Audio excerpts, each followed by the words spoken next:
거지가 감히 여기서 뭐라는 거야? 날카로운 여성의 목소리가 시장 한복판에 울려 퍼졌습니다. 허름한 코트를 입은 한 노인이 작은 찻잔을 바라보고 있었어요. 돈도 없으면서 괜히 만져서 뭐해요? 다른 데 가서 구경하세요. 또 다른 여성이 손짓으로 노인을 쫓아내듯 했습니다. 주변 상인들이 고개를 저으며 혀를 찼어요. 요즘 이런 할아버지들 때문에 장사가 안 돼요. 품이 있는 가게에 와서 분위기만 망치고. 그 순간 노인이 떨어뜨린 명함 하나를 지나가던 상인이 주워들었어요. 그리고 그 내용을 본 순간 얼굴이 하얗게 변했습니다. 대성그룹 회장 강도현. 도대체 무슨 일이 벌어진 걸까요? 왜 대기업 회장이 이런 모욕을 당하고 있는 걸까요? 이 놀라운 이야기는 한 달 전 불안한 혼사 준비가 한창이던 때부터 시작됩니다. 늦가을 저녁 강도현 회장은 대성그룹 본사 70층 사무실에서 서울 시내의 불빛을 내려다보고 있었습니다. 70세가 넘은 나이에도 그의 어깨는 고닫고 눈빛은 여전히 예리했어요. 아버지, 미라와의 결혼 준비가 거의 끝났습니다. 아들 민호가 들어와 밝은 목소리로 말했습니다. 40대 초반의 민호는 예비 아내를 진심으로 사랑했어요. 얼굴에는 행복한 미소가 가득했습니다. 그래, 수고 많았다. 강 회장은 짧게 답했지만 마음 한구석이 편치 않았어요. 지난 6개월 동안 예비 며느리 윤미라를 지켜본 결과가 계속 신경 쓰였거든요. 30대 후반의 윤미라는 분명 아름다운 여성이었습니다. 항상 단정한 옷차림에 품위 있는 말투를 유지했죠. 하지만 강 회장의 예리한 관찰력으로는 다른 면도 보였어요. 모임 자리에서 윤미라의 시선은 늘 명품 핸드백과 비싼 보석에 머물러 있었습니다. 다른 사람들과 대화할 때도 상대방의 옷차림부터 훑어보는 습관이 있었어요. 미라 씨 어머니도 준비에 열심이시더군요. 민호가 덧붙이며 웃었습니다. 윤미라의 어머니 박 여사는 60대 후반의 여성으로 사교 모임마다 빠지지 않고 참석했어요. 우리 딸은 미모와 교양으로 최고의 집안을 빛낼 사람이에요. 명문대 출신의 외국어도 잘하고 이런 혼사는 정말 하늘이 내린 복이죠. 박 여사가 지난주 만찬에서 한 말이 강 회장의 귀에 다시 들려왔습니다. 그녀의 목소리에는 딸에 대한 사랑보다는 집안의 지위와 재산에 대한 욕심이 더 크게 느껴졌어요. 아버지, 표정이 좀 어두우시네요. 혹시 걱정되는 일이라도. 아니다. 그냥 생각이 많아서. 강 회장은 고개를 저었지만 속마음은 복잡했습니다. 며칠 전 자선 행사에서 본 장면이 계속 머릿속에 맴돌았거든요. 그날 행사장에는 회사 창립 때부터 함께해온 동료들의 부모님들이 많이 참석하셨어요. 대부분 80세가 넘은 분들로 소박한 옷차림이었습니다. 윤미라와 박 여사는 그분들을 보며 노골적으로 불편해했어요. 저런 분들이 왜 이런 자리에 오시는지 모르겠어요. 행사 품격이 떨어지잖아요. 박 여사가 윤미라의 귀에 속삭인 말이었습니다. 하지만 목소리가 제법 커서 주변 사람들이 들을 수 있었어요. 맞아요, 엄마. 좀 분위기가 어색해져요. 윤미라도 고개를 끄덕이며 동조했습니다. 그 모습을 본 강 회장은 가슴이 답답했어요. 그날 밤 강 회장은 혼자 서재에 앉아 아내의 사진을 바라봤습니다. 20년 전에 세상을 떠난 아내는 생전에 항상 이런 말을 했어요. 여보, 사람을 판단할 때는 겉모습이 아니라 마음을 봐야 해요. 특히 어려운 사람을 대하는 태도에서 진짜 인격이 나온다고요. 아내의 목소리가 귀에 생생하게 들려왔습니다. 돈이나 지위가 있을 때만 친절한 사람들이 있어요. 그런 사람들은 진짜 어려울 때 등을 돌리죠. 강 회장은 아내의 일기를 꺼내 다시 읽어봤어요. 아내가 남긴 마지막 글이 눈에 들어왔습니다. 우리 민호가 결혼할 때는 꼭 마음 착한 사람을 만났으면 좋겠어요. 돈이나 체면보다는 진심을 아는 사람 말이에요. 강 회장은 깊은 한숨을 쉬었습니다. 아내가 살아있다면 윤미라를 어떻게 생각했을까요? 지난달 또 다른 일이 있었어요. 회사 직원 가족 초청 행사에서였습니다. 청소부 아주머니의 손자가 강 회장에게 그림을 선물했어요. 회장 할아버지, 제가 그린 거예요. 7살 아이가 수줍게 내민 그림이었습니다. 강 회장은 감동받아 아이를 안아주며 칭찬했어요. 그런데 윤미라는 그 모습을 보며 미간을 찌푸렸습니다. 민호 오빠, 회장님이 너무 친근하게 대하시는 것 같아요. 체면상 좀. 체면이 뭐가 중요해? 순수한 아이의 마음인데. 민호가 대답했지만 윤미라는 여전히 못마땅해 했어요. 강 회장은 창밖을 바라보며 마음을 정리했습니다. 아들의 행복을 위해서는 이 혼사를 막을 수 없었어요. 하지만 진심을 확인하지 않고 넘어갈 수도 없었습니다. 마지막 시험이 필요하다. 강 회장은 결심을 굳혔어요. 사람의 본심이 가장 잘 드러나는 곳에서 윤미라와 박 여사를 시험해 보기로 했습니다. 바로 전통시장이었어요. 그곳에서라면 화려한 가면을 벗고 진짜 모습을 보여줄 테니까요. 다음 날 이른 아침 강 회장은 비서실장을 불렀습니다. 실장, 특별한 업무를 맡기겠습니다. 네, 회장님. 무엇이든 말씀하세요. 언론에 우리 회사 유동성 위기설을 흘려보내세요. 하지만 아주 은밀하게요. 비서실장의 눈이 휘둥그레졌어요. 회장님, 그런 소문이 돌면 주가가 폭락할 수도. 걱정 마십시오. 모든 것은 계획이 있습니다. 그리고 이 서류들을 준비해 주세요. 강 회장이 건넨 것은 가짜 은행 잔고 증명서와 부도 직전이라는 허위 회계 보고서였어요. 경영진 퇴출이라는 내용까지 들어 있었습니다. 물론 완벽하게 조작된 것들이었습니다. 이것들은 절대 외부에 유출되면 안 됩니다. 오직 한 사람에게만 보여줄 거예요. 알겠습니다, 회장님. 비서실장은 여전히 의아해했지만 지시를 따랐어요. 강 회장은 집으로 돌아가 옷장을 뒤졌습니다. 가장 낡고 해진 코트를 꺼내 입었어요.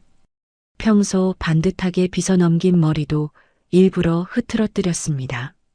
거울을 보니 평범한 동네 할아버지 같았어요. 비싼 시계도 벗어두고 오래된 플라스틱 시계를 찾습니다. 이제 진짜 시험이 시작된다. 강 회장은 낡은 구두를 신고 집을 나섰어요.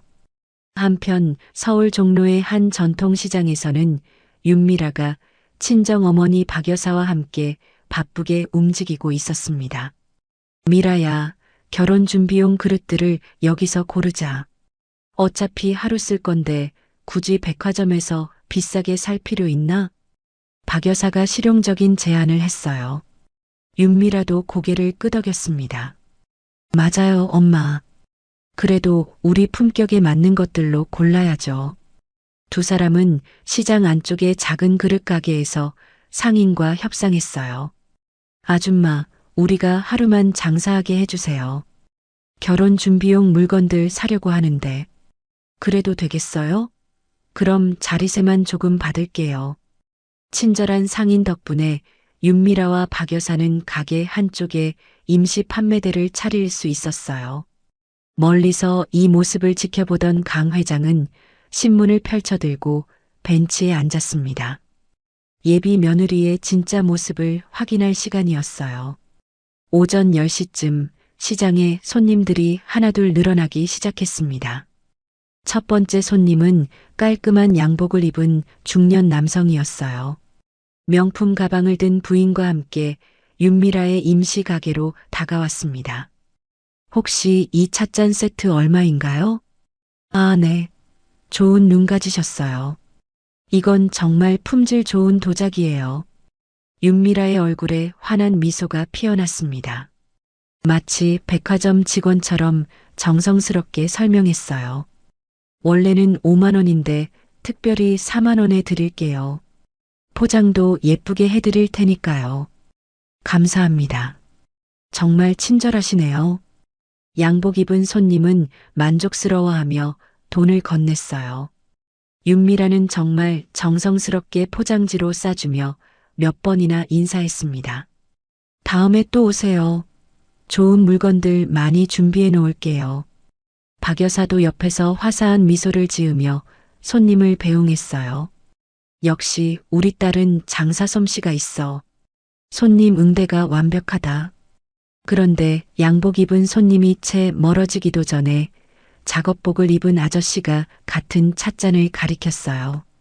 아줌마, 이거 얼마예요? 순간 윤미라의 표정이 180도 바뀌었습니다.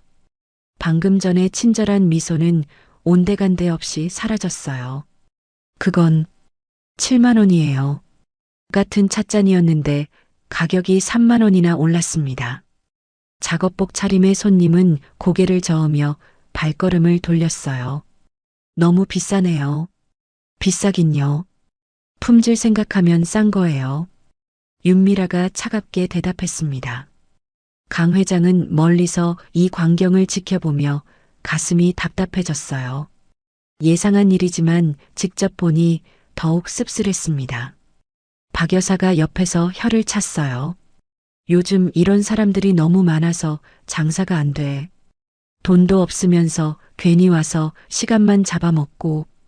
목소리가 꽤 컸습니다. 주변 상인들이 고개를 돌려 쳐다볼 정도였어요. 강 회장은 이제 직접 나설 때가 왔다고 생각했습니다.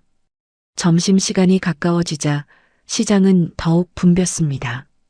다양한 사람들이 윤미라의 임시가게 앞을 지나다녔어요. 한 여성이 하얀 원피스를 입고 다가왔습니다. 깔끔한 외모에 좋은 향수 냄새가 났어요. 실례지만 이 접시들 구경 좀 해도 될까요? 물론이죠. 얼마든지 보세요.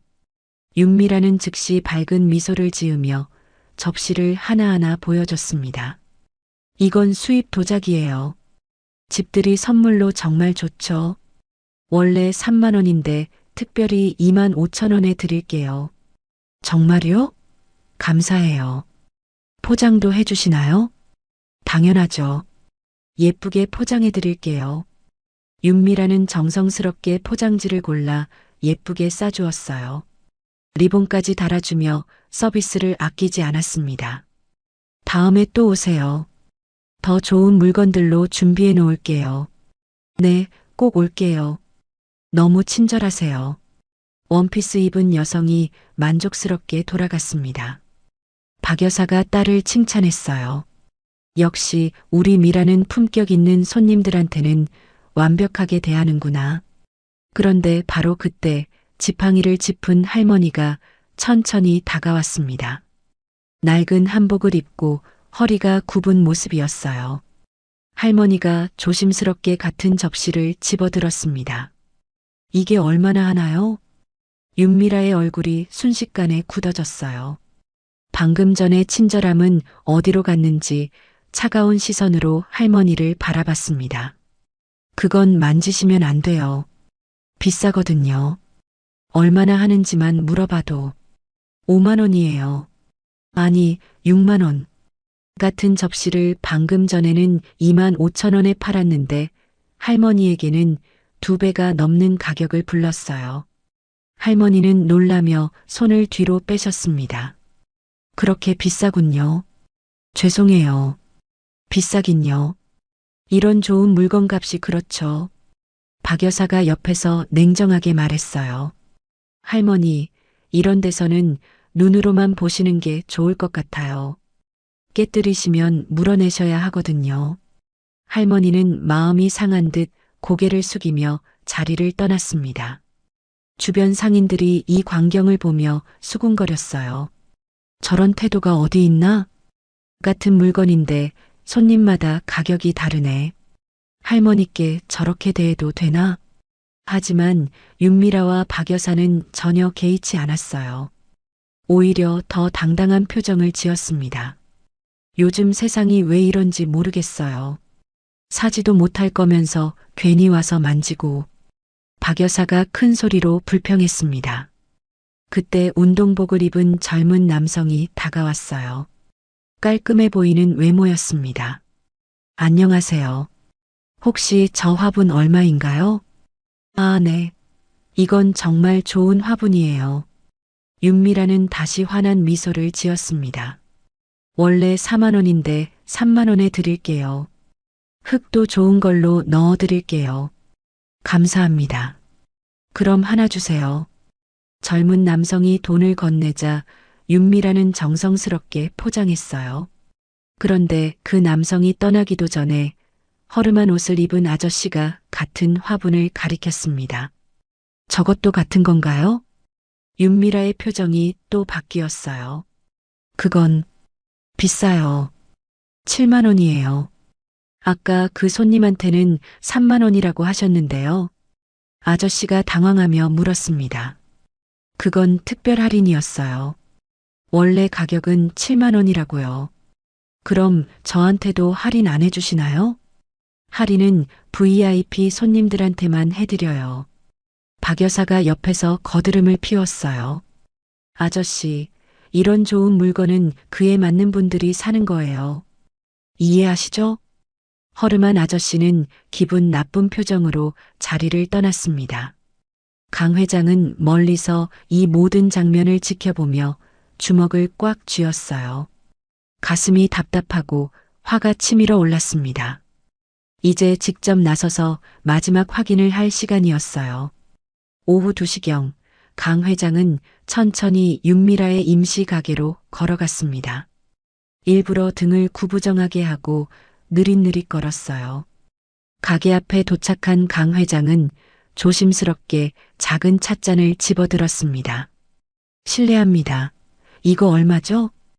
윤미라는 고개를 들어 강 회장을 쳐다봤어요. 허름한 코트에 흐트러진 머리, 해진 구두를 신은 초라한 노인의 모습만 보였습니다. 아, 윤미라의 눈빛이 순식간에 차갑게 변했어요. 마치 귀찮은 벌레를 보듯 인상을 찌푸렸습니다. 그거 비싸요. 3만 원이에요. 같은 찻잔을 아까 다른 손님에게는 2만 원에 팔았던 것이었습니다. 조금 깎아주실 수 없을까요? 손자 결혼 선물로 하나 사고 싶어서. 강 회장이 조심스럽게 부탁했어요. 깎아줄 게 뭐 있어요? 할아버지, 이런 좋은 물건은 원래 비싸다고요. 윤미라의 목소리에는 짜증이 묻어 있었어요. 박 여사가 옆에서 더 노골적으로 불쾌감을 드러냈습니다. 요즘 이런 할아버지들이 너무 많아서 장사가 안 돼요. 돈도 없으면서 괜히 와서 시간만 잡아먹고. 그럼 이건 어떤가요?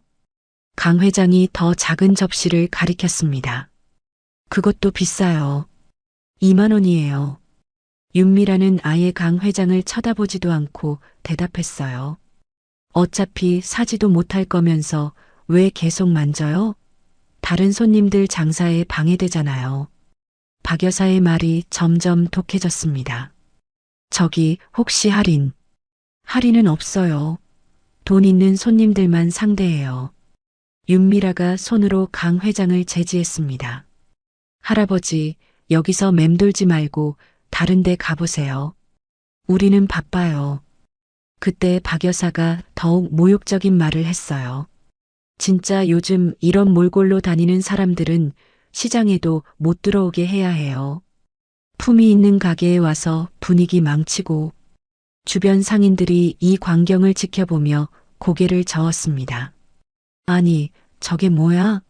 손님한테 저런 식으로 대해도 되나? 저 할아버지가 뭘 잘못했다고.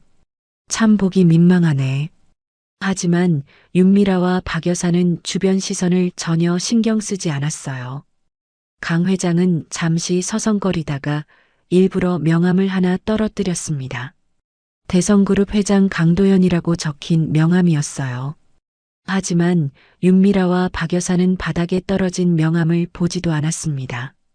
강 회장을 그저 초라한 노인으로만 여겼거든요. 할아버지, 정말 가세요. 여기서 계속 맴돌면 다른 손님들이 오지 않아요. 박 여사가 손짓으로 쫓아내듯 했습니다. 그래요, 할아버지. 이런 데는 할아버지한테 안 맞아요. 윤미라도 냉정하게 말했어요.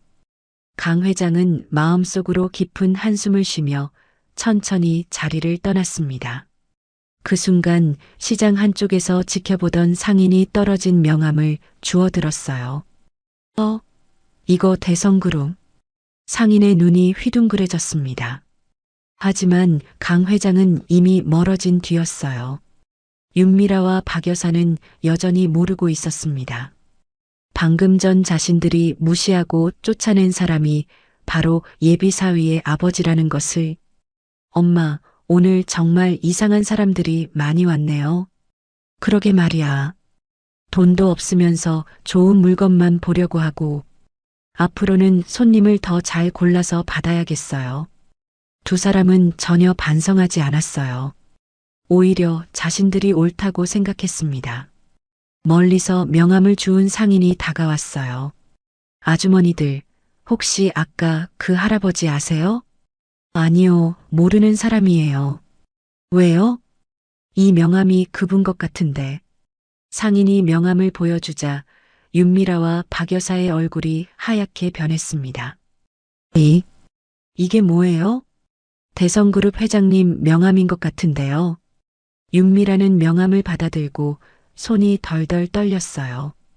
박 여사도 얼굴이 새파래졌습니다. 설마. 하지만 이미 늦었어요. 강 회장은 이미 사라진 뒤였고 그들의 진짜 모습은 모두 확인됐습니다. 그날 저녁 8시 강 회장은 정장을 차려입고 윤미란의 집을 찾아갔습니다. 평소의 위험 있는 모습으로 완전히 돌아온 것이었어요. 초인종을 누르자 윤미라가 문을 열었습니다. 어머, 회장님, 갑자기 어떻게... 윤미라의 얼굴은 이미 창백했어요. 오후에 있었던 일이 계속 머릿속을 맴돌았거든요. 안녕하세요, 회장님. 박 여사도 어쩔 줄 몰라 하며 인사했습니다. 들어가도 될까요? 중요한 이야기가 있어서 왔습니다. 네. 어서 들어오세요. 거실에 앉은 강 회장은 잠시 침묵했어요. 윤미라와 박 여사는 초조하게 기다렸습니다. 오늘 시장에서 만났는데 알아보지 못하시더군요. 강 회장이 차분히 말했습니다. 회장님, 정말 죄송해요. 그때 정신이 없어서. 윤미라가 급히 사과했어요. 아니에요. 그런 일로 온 게 아닙니다. 강 회장은 가방에서 서류 봉투를 꺼내 테이블에 올려놓았어요. 사실 더 심각한 문제가 있어서 직접 와서 말씀드리려고 합니다. 첫 번째 서류를 꺼내자 신문 기사가 나왔어요. 대성그룹 유동성 위기 심각, 부도 가능성 높아라는 충격적인 제목이었습니다. 이게 무슨 말씀이세요? 박 여사가 떨리는 목소리로 물었어요. 어제 오후에 터진 일입니다. 주요 거래처에서 대금 지급을 연기하면서 자금 사정이 급격히 악화됐어요. 강 회장의 목소리에는 진짜 절망이 묻어 있는 것 같았습니다. 회사 사정이 이 정도로 나빠질 줄은 몰랐는데 이번 달 안에 큰 결정을 내려야 할 것 같습니다. 두 번째 서류를 꺼내자 은행 잔고 증명서가 나왔어요. 모든 계좌 잔고가 영원으로 표시돼 있었습니다. 윤미라의 얼굴이 더욱 창백해졌어요. 회장님, 설마 이게... 개인 자산도 회사 채무 변제를 위해 모두 동결됐습니다. 이 집도 다음 주에 처분해야 할 상황이에요. 세 번째 서류는 부동산 처분 계획서였습니다. 강 회장의 모든 재산이 매각 대상으로 올라 있었어요. 박 여사가 서류를 집어들고 자세히 살펴봤습니다. 공인된 도장과 서명이 모두 찍혀 있었어요. 이럴 수가... 은행에서도 추가 대출을 거부했고 주주들도 등을 돌리고 있는 상황입니다. 강 회장이 마지막 폭탄을 터뜨렸어요. 민호에게는 아직 말하지 마세요. 충격이 클 테니까요. 하지만 결혼식은 어떻게 하죠? 윤미라가 다급하게 물었습니다. 일단 간소하게 치러야겠죠. 아니면 강 회장이 말을 흐렸어요. 윤미라와 박 여사는 그 빈 공간에서 무서운 가능성을 읽었습니다. 회장님, 잠깐 화장실 좀 다녀와도 될까요? 윤미라가 조심스럽게 말했어요. 그러세요. 천천히 생각해 보시기 바랍니다. 강 회장이 화장실로 향하자 모녀는 급히 부엌으로 가서 속삭였어요. 미라야, 이거 완전히 망한 거 아냐? 그러게요, 엄마. 이런 식이면 우리가 고생만 하게 돼요. 망한 집안과 혼인했다가는 우리 딸 인생도 끝이야. 박 여사의 목소리가 점점 차가워졌어요. 엄마, 사랑만으로는 살 수 없어요. 현실적으로 생각해야죠. 그럼 파혼을? 다른 방법이 있겠어요? 이런 상황에서 결혼할 수는 없잖아요. 두 사람은 빠르게 결론을 내렸습니다. 강 회장이 돌아왔을 때 그들의 표정은 이미 결정된 상태였어요. 회장님, 저희도 이 상황을 이해합니다만. 윤미라가 조심스럽게 말을 시작했어요. 혹시 결혼을 조금 연기하는 게 어떨까요? 상황이 좋아질 때까지. 박 여사도 거들었습니다. 그게 서로에게 좋을 것 같아요. 어려운 상황에서 결혼하면 부담만 될 테니까요. 강 회장은 속으로 쓴웃음을 지었어요. 예상했던 반응이었지만 직접 듣고 보니 더욱 실망스러웠습니다. 그렇게 생각하시는군요.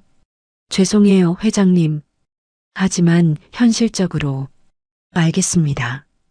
민호와도 상의해 보겠습니다. 강 회장은 서류를 정리하며 일어났어요. 이제 마지막 단계만 남았습니다. 다음 날부터 윤미라의 태도가 확연히 달라졌습니다. 민호와의 데이트에서도 예전 같은 애정을 찾아볼 수 없었어요. 미라야, 요즘 표정이 안 좋아 보이는데 무슨 일 있어? 결혼 준비 때문에 스트레스 받나? 민호가 걱정스럽게 물었습니다. 강남의 고급 레스토랑에 앉아 있었지만 윤미라는 음식에 손도 대지 않았어요. 아니에요, 그냥 생각이 많아서요. 윤미라는 애매하게 웃으며 대답했습니다. 하지만 마음속으로는 다른 생각을 하고 있었어요. 어제 본 시아버지의 초라한 모습이 계속 떠올랐거든요. 그리고 그 충격적인 서류들도요. 참, 아버지께서 요즘 회사 일로 많이 힘들어 하시는 것 같아. 좀 걱정돼. 민호의 말에 윤미라는 가슴이 철렁했어요. 역시 아버지 말이 맞았나 보다 싶었습니다. 그런가요? 응, 표정이 많이 어두우셨어. 뭔가 큰 걱정거리가 있으신 것 같던데. 윤미라는 더 이상 대화를 이어갈 수 없었어요. 빨리 집에 가고 싶었습니다. 한편 박 여사는 집에서 친척들에게 전화를 돌리고 있었어요. 언니, 미라 결혼식 일정 좀 늦춰야겠어. 왜? 무슨 일인데? 준비 다 끝났다고 하지 않았어? 사돈댁 사정이 좀. 자세한 건 나중에 말할게. 일단 연기하는 게 좋을 것 같아. 박 여사는 이미 마음속으로 혼사를 포기하고 있었습니다.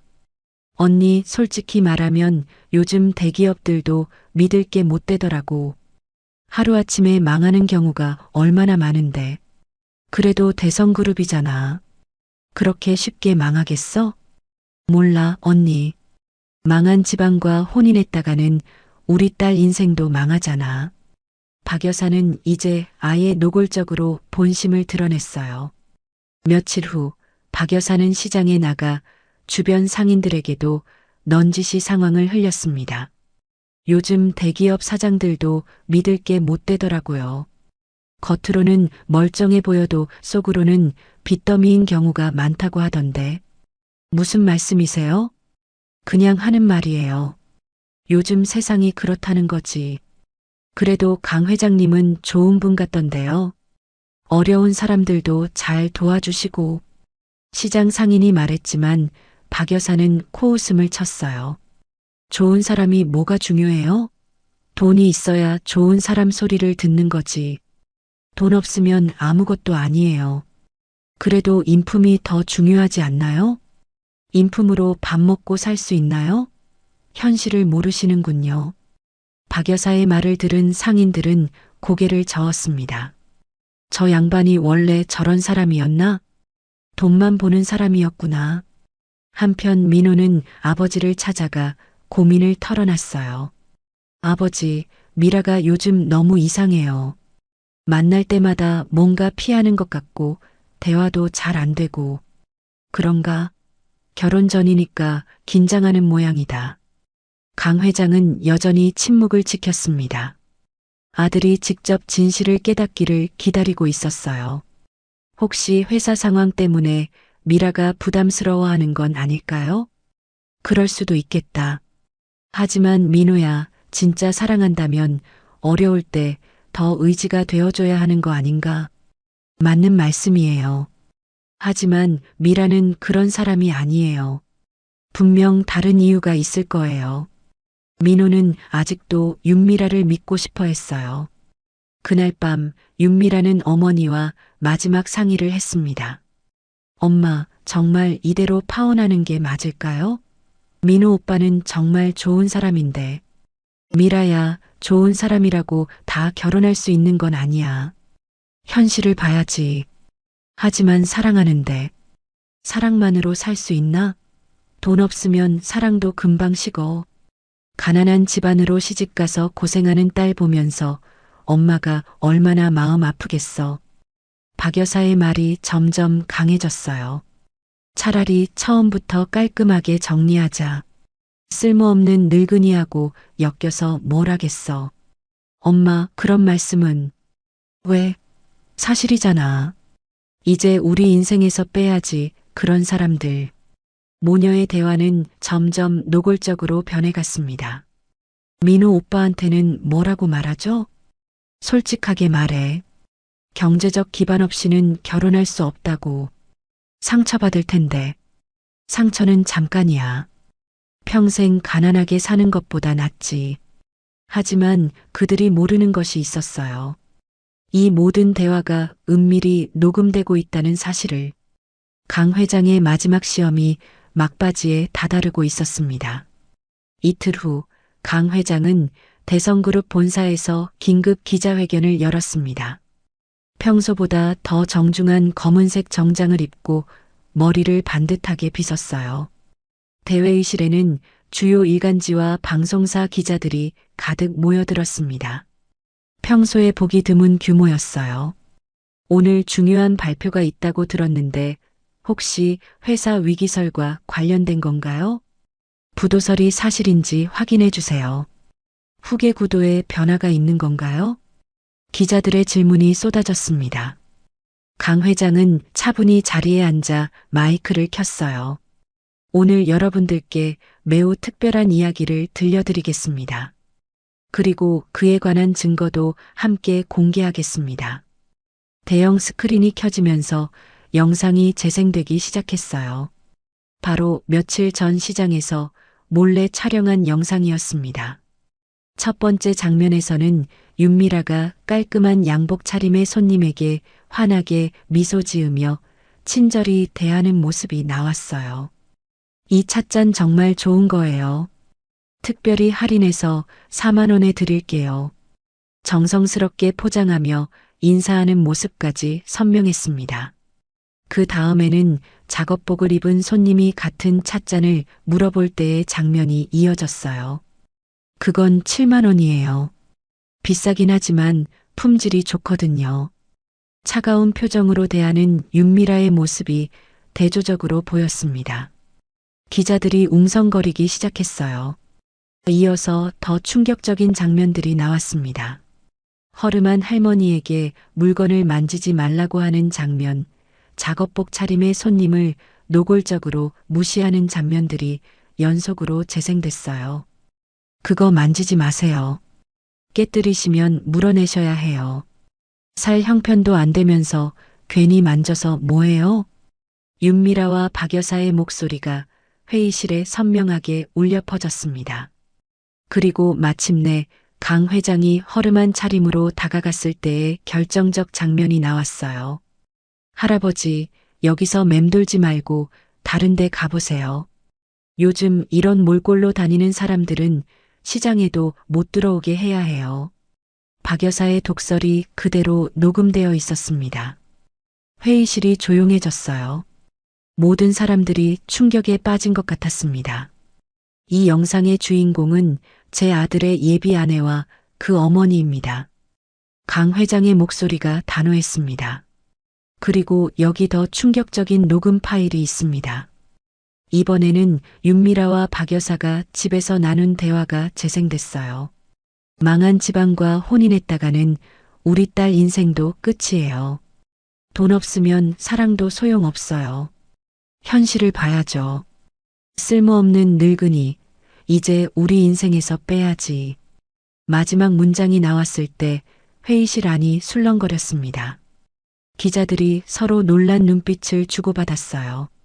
참고로 말씀드리면 대성그룹은 어떤 위기에도 처해 있지 않습니다. 강 회장이 폭탄 선언을 했어요. 지난주에 나돌던 모든 위기설은 사람의 진심을 확인하기 위한 시험이었습니다. 기자들이 일제히 펜을 들고 받아 적기 시작했습니다. 은행 잔고, 영원 서류도, 부도 위기 보고서도 모두 완벽하게 조작된 가짜였습니다. 진짜 위기는 이런 인성을 가진 사람들을 가족으로 맞을 뻔한 우리 집안에 있었죠. 한 기자가 손을 들고 질문했습니다. 그럼 결혼식은 어떻게 되는 건가요? 당연히 취소입니다. 제 아들도 이 모든 증거를 보고 스스로 결정했습니다. 바로 그 순간 회의실 문이 열리며 민호가 들어왔어요. 그의 얼굴에는 깊은 실망과 함께 결연한 의지가 묻어 있었습니다. 기자 여러분, 강민호입니다. 아버지의 시험 방법에 처음에는 반대했지만 결과를 보니 이해가 됩니다. 민호의 목소리가 회의실에 울려 퍼졌어요. 그리고 윤미라와의 결혼은 제가 직접 취소하겠습니다. 진정한 사랑은 어려울 때 더욱 빛나는 것인데 그 반대의 모습을 보았습니다. 또 다른 기자가 질문했어요. 회장님께서는 왜 이런 극단적인 방법을 선택하셨나요? 극단적이라고 생각하지 않습니다. 오히려 가장 정확한 방법이었어요. 사람의 진심은 위기 상황에서 가장 분명하게 드러나거든요. 강 회장의 답변이 끝나자 기자들이 더욱 활발하게 질문을 쏟아냈습니다. 이 기자회견은 당일 저녁 뉴스의 톱뉴스가 되었고 다음 날 모든 신문 일면을 장식했어요. 기자회견이 끝난 지 1시간 후 윤미라와 박 여사는 급히 대성그룹 본사로 달려왔습니다. 두 사람의 얼굴은 새하얗게 질려 있었어요. 회장님, 제발 한 번만 만나주세요. 윤미라가 로비에서 울먹이며 소리쳤습니다. 하지만 경비원들이 막아서며 올라오지 못하게 했어요. 미안하지만 회장님께서는 면회를 거부하셨습니다. 제발요. 오해라고 전해주세요. 박 여사도 필사적으로 애원했지만 소용없었어요. 민호가 로비로 내려왔습니다. 그의 표정은 차가웠어요. 민호 오빠, 정말 오해예요. 그런 뜻이 아니었어요. 윤미라가 민호에게 달려가며 팔을 잡았습니다. 미라 씨, 이제 그만하세요. 민호는 조용히 윤미라의 손을 뿌리쳤어요. 영상과 녹음이 다 가짜라는 거예요? 그럼 시장에서 우리 아버지를 쫓아내고 모욕한 것도 가짜였나요? 그건 그때 정말 몰랐어요. 정신이 없어서. 정신이 없을 때 진짜 모습이 나오는 거 아닌가요? 아버지 말씀이 맞았어요. 민호의 목소리에는 더 이상 애정이 느껴지지 않았어요. 쓸모없는 늙은이라고 하셨죠? 우리 인생에서 빼야 한다고 하셨고요. 박 여사의 얼굴이 더욱 창백해졌습니다. 그건 화가 나서 한 말이에요. 진심이 아니라고요. 화가 났을 때 나오는 말이 진심 아닌가요? 민호는 더 이상 들을 생각이 없었어요. 미라 씨, 그동안 고마웠습니다. 하지만 우리는 여기서 끝입니다. 민호 오빠, 제발 한 번만 더 기회를. 기회는 충분히 드렸어요. 아버지께서 위기에 빠졌을 때 저희를 버리려고 했잖아요. 민호는 돌아서서 엘리베이터로 향했습니다. 윤미라와 박 여사는 멍하니 서 있을 수밖에 없었어요. 며칠 후, 이 사건은 사회 전체의 화제가 되었습니다. 시장에서는 상인들이 이 이야기로 떠들썩했어요. 그때 우리가 다 봤잖아. 정말 대단한 일이었어. 돈만 보고 사람을 판단하면 안 되는데 말이야. 강 회장님은 정말 지혜로운 분이야. 그런 시험을 생각해내다니. 그래도 좀 극단적이지 않았나? 아니야, 결혼 전에 확인하는 게 맞지. 결혼 후에 알면 더 큰 문제가 되잖아. 한편 윤미라와 박 여사는 집에 틀어박혀 지냈어요. 언론의 관심과 주변의 시선이 부담스러웠거든요. 엄마, 이제 어떻게 해요? 모르겠다. 이렇게 될 줄 알았으면 처음부터 그냥 진심으로 대했으면 됐을 텐데요. 하지만 이미 돌이킬 수 없었어요. 강 회장은 조용히 사무실에서 아내의 사진을 바라보고 있었습니다. 여보, 당신 말이 맞았어요. 사람의 진짜 모습은 어려운 이웃을 대하는 태도에서 드러나는군요. 그때 문이 열리며 손녀 세린이 들어왔어요. 할아버지, 괜찮으세요? 많이 힘드셨죠? 아니다, 세린아. 오히려 시원해. 진실을 확인했으니까. 세린은 할아버지 곁에 앉으며 걱정스럽게 말했습니다. 민호 삼촌은 많이 상처받으셨을 것 같아요. 그래, 하지만 지금 아픈 게 나중에 더 큰 고통을 막는 거다. 민호도 나중에는 고마워할 거야. 할아버지께서 옳은 일을 하셨어요. 저도 그렇게 생각해요. 고맙다, 세린아. 너는 정말 마음이 따뜻한 아이구나. 강 회장은 손녀의 어깨를 다정하게 어루만졌어요. 몇 주가 지나고 강 회장은 서재에서 아내가 남긴 일기를 다시 펼쳐봤습니다. 사람을 판단할 때는 겉모습이 아니라 마음을 봐야 해요. 어려운 사람을 돕는 마음이 있는지, 약한 사람을 무시하지 않는지, 그런 것들이 진짜 인격을 보여주죠. 특히 위기 상황에서는 더욱 분명해져요. 강 회장은 일기를 덮으며 깊이 고개를 끄덕였습니다.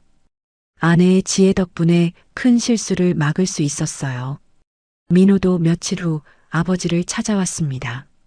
아버지, 그동안 죄송했어요. 아버지 뜻을 이해하지 못했네요. 괜찮다, 민호야. 내가 사랑했으니까 마지막까지 믿고 싶었던 거겠지.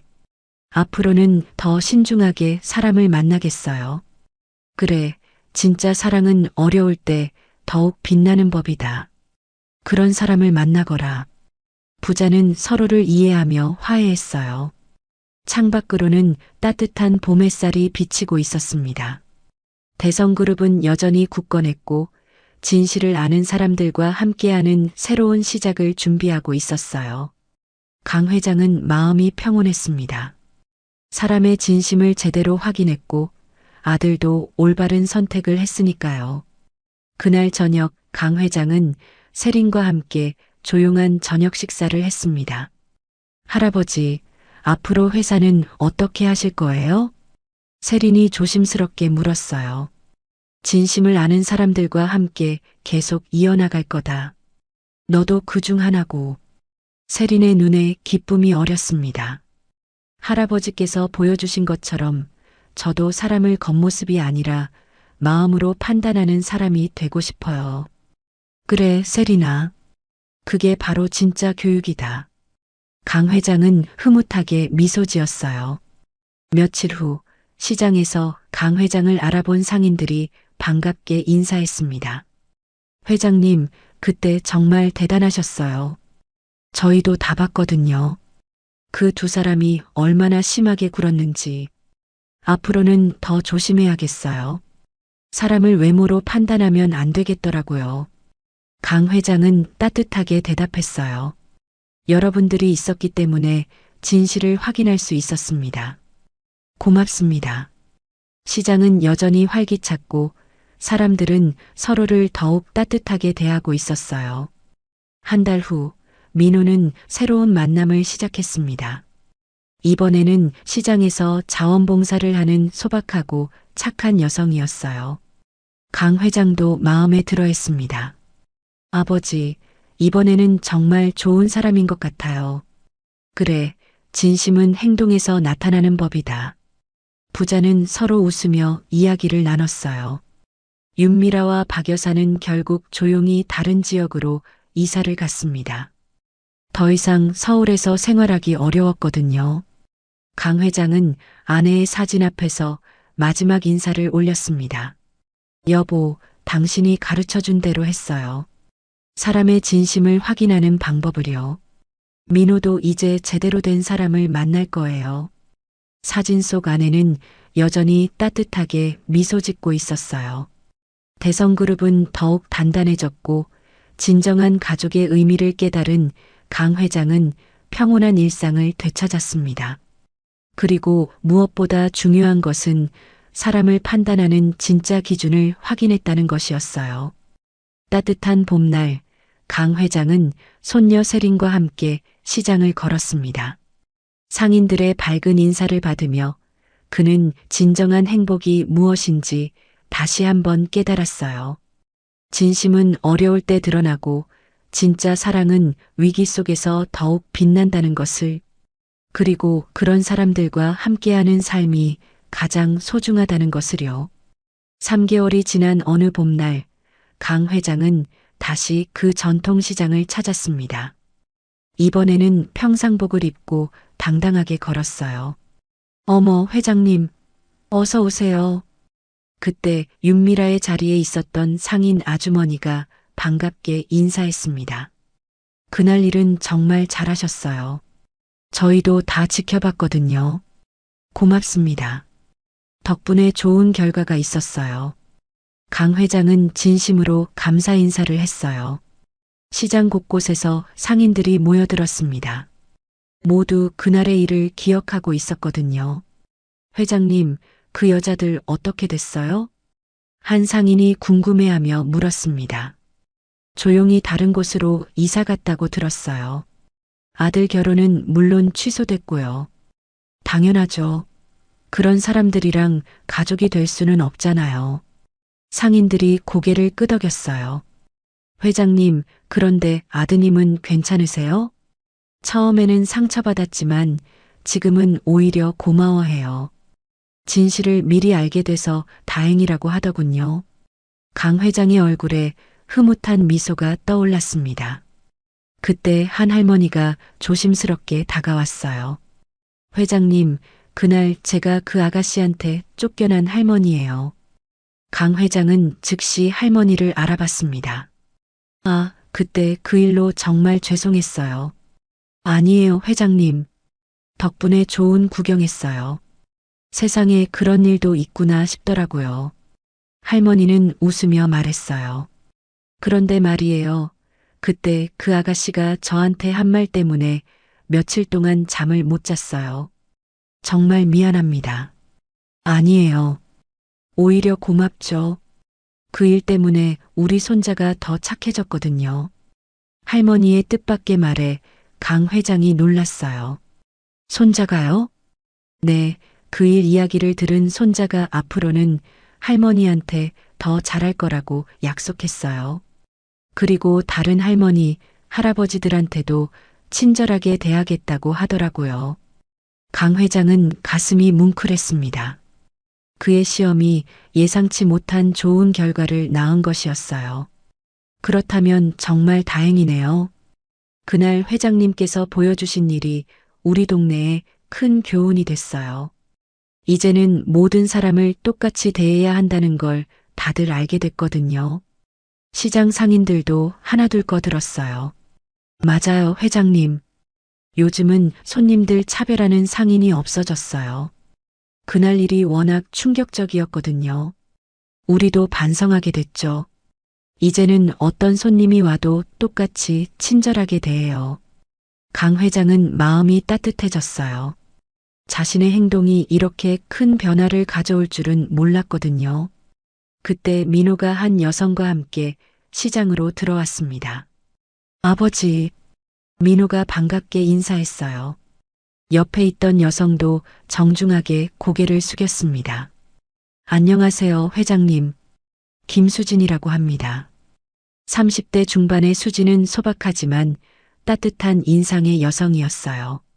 수진 씨가 여기서 자원봉사를 하고 있어요. 민호가 자랑스럽게 소개했습니다. 자원봉사요?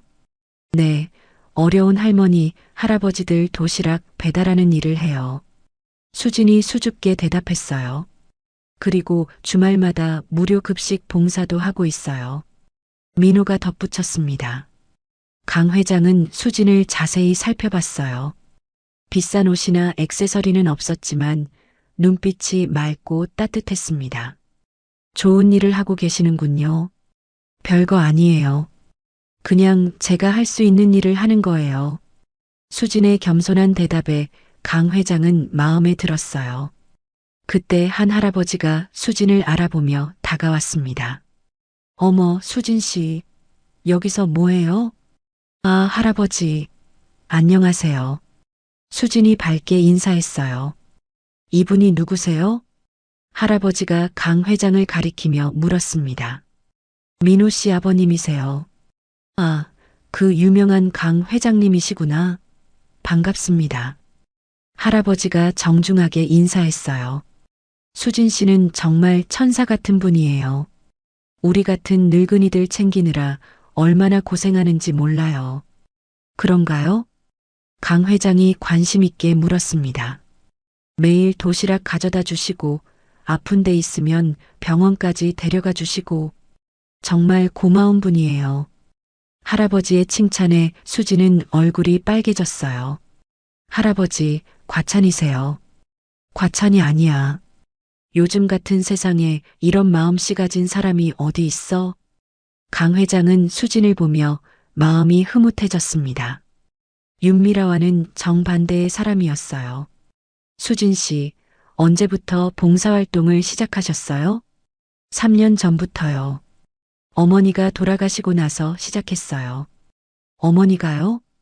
네, 어머니가 생전에 항상 말씀하셨거든요. 어려운 사람들을 도우며 살라고요. 수진의 눈에 잠시 슬픔이 스쳤어요. 어머니가 그런 분이셨구나. 네, 평생 남을 위해 살다 가신 분이에요. 저도 그렇게 살고 싶어요. 강 회장은 수진의 진심을 느낄 수 있었어요. 가식이나 계산이 전혀 없는 순수한 마음이었습니다. 민호가 아버지를 바라보며 말했어요.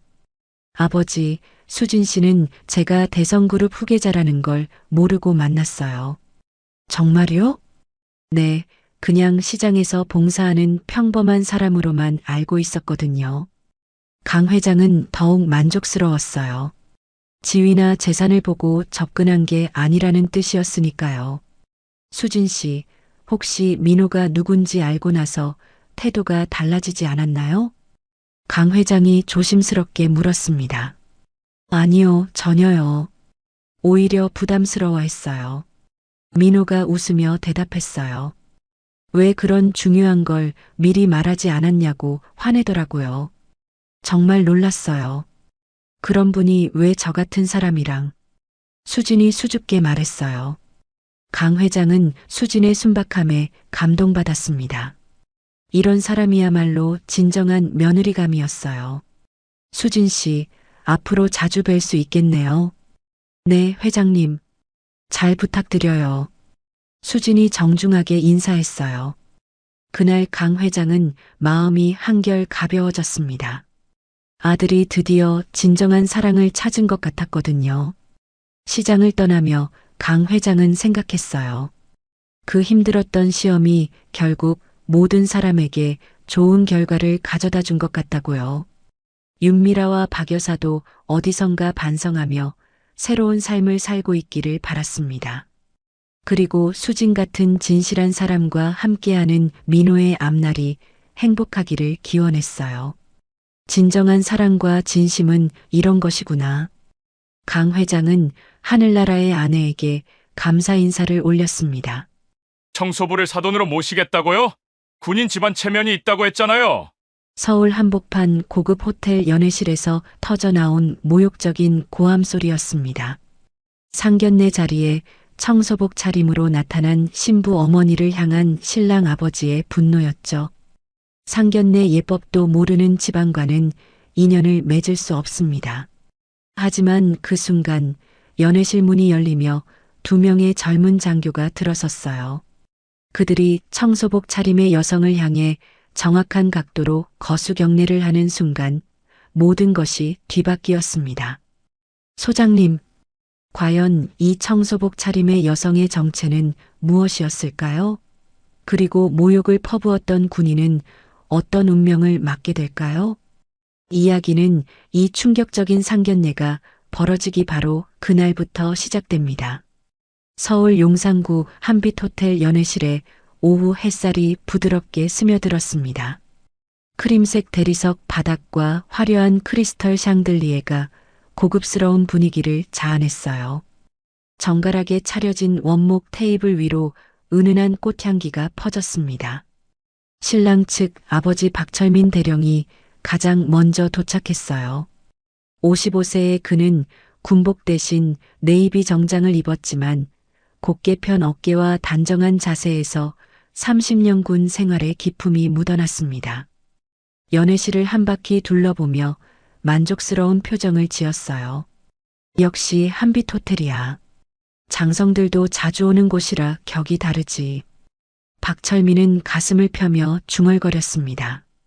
이곳에서 상견례를 하는 것 자체가 자신의 위상을 보여주는 것 같았거든요. 신랑 박상훈과 어머니 윤미경이 뒤따라 들어왔습니다. 30세의 박상훈은 단정한 차림새였고 53세인 윤미경은 고급스러운 분홍색 한복을 입고 머리를 단아하게 올렸어요. 아버님, 정말 좋은 곳을 잡으셨네요. 윤미경이 연회실을 둘러보며 말했습니다. 당연하지. 군 간부들이 중요한 자리를 가질 때 이용하는 곳이야. 체면상 이 정도는 되어야 하는 거고. 박철민의 목소리에는 자부심이 가득했어요. 군인으로서의 긍지와 사회적 지위에 대한 확신이 담겨 있었습니다. 오후 2시가 되자 신부 측이 도착했어요. 신부 이서영이 아버지 이도현과 함께 연회실에 들어섰습니다. 28세의 이서영은 차분한 미소를 지었고 60세인 이도현은 온화한 인상의 신사였어요. 은퇴한 공무원 출신으로 조용하고 점잖은 성격이 얼굴에 드러났습니다. 안녕하십니다. 늦지 않았죠? 이도현이 정중하게 인사를 건넸어요. 어서 오십시오. 시간 정확하시네요. 박철민이 시계를 보며 고개를 끄덕였습니다. 군인다운 시간 개념에 만족하는 듯 했어요. 그런데 신부 어머님은 어디 계신가요? 윤미경이 둘러보며 물었어요. 약속 시간이 되었는데 보이지 않았거든요. 어머니께서 급한 일이 생기셨어요. 곧 오실 겁니다. 이서영이 미안한 표정으로 대답했습니다. 사실 어머니 김정숙은 갑작스러운 업무로 출발이 늦어진 상태였어요. 박철민의 얼굴이 살짝 굳었습니다. 시간 약속은 군인에게 생명과 같은 것이었거든요. 상견례는 양가가 모두 참석해야 의미가 있는 건데. 죄송합니다. 정말 중요한 일이 갑자기 생겨서요. 이도현이 거듭 사과했어요. 연회실 밖 복도에서 끼익, 끼익하는 바퀴 소리가 들렸습니다. 점점 가까워지는 소리에 모두가 고개를 돌렸어요. 청소용 카트를 미는 여성이 나타났습니다. 호텔 유니폼 위에 청소복 상의를 걸친 모습이었어요. 58세의 김정숙이었습니다. 급한 업무 중 옷이 젖어 호텔에서 급히 제공받은 차림이었거든요. 김정숙은 카트를 복도에 조심스럽게 세우고 연회실로 들어왔어요. 얼굴에는 미안함이 역력했지만 눈빛만큼은 차분하고 깊었습니다. 어머니, 오셨네요. 이서영이 반가운 듯 일어서며 말했어요. 미안하다, 서영아. 일이 좀 늦어져서. 김정숙의 목소리는 차분했지만 어딘가 중후한 울림이 있었어요. 박철민의 눈이 커졌습니다. 청소복 차림의 여성이 신부 어머니라니 도저히 믿기지 않았어요. 윤미경도 입을 반쯤 벌린 채 당황한 표정이었습니다. 이게 무슨 일입니까? 박철민의 목소리가 떨렸어요. 분노보다는 당혹감이 앞섰습니다. 죄송합니다. 갑작스럽게 급한 일이 생겨서 옷을 갈아입을 시간이 없었어요. 김정숙이 담담하게 설명했습니다. 전혀 위축되지 않은 목소리였어요. 상견례가 뭔지 아십니까? 두 집안이 처음 만나는 중요한 자리인데 박철민의 얼굴이 점점 붉어졌어요. 체면을 중시하는 군인으로서는 참을 수 없는 상황이었거든요. 여보, 일단 앉으시죠.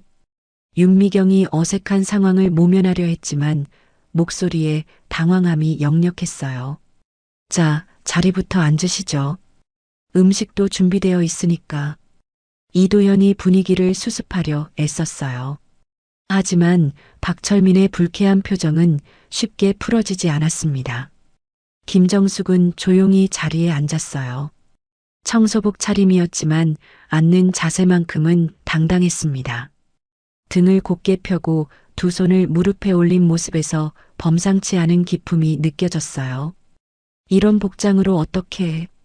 박철민이 중얼거렸지만 김정숙은 아무 말 없이 고개만 살짝 숙였습니다.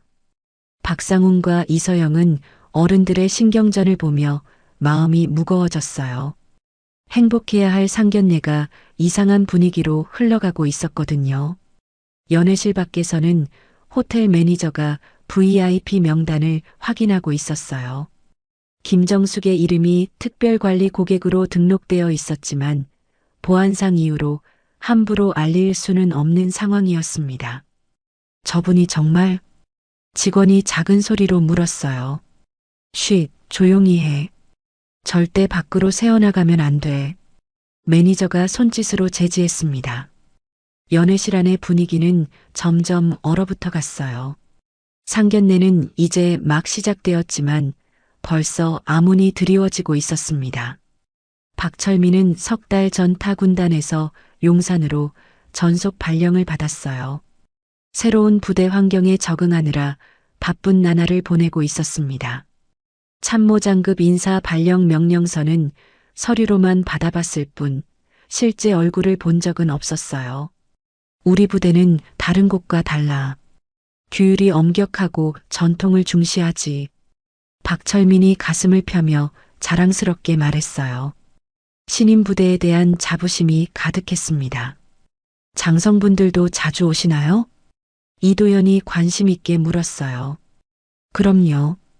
특히 우리 새 참모장님은 해외 경험도 많으시고 능력이 뛰어나시다고 소문이 자자해요. 박철민의 설명에 김정숙의 눈가에 희미한 미소가 스쳤어요. 김정숙은 지난 10년간 해외 합동사령부와 기무사령부를 오가며 특수보직을 맡아왔어요.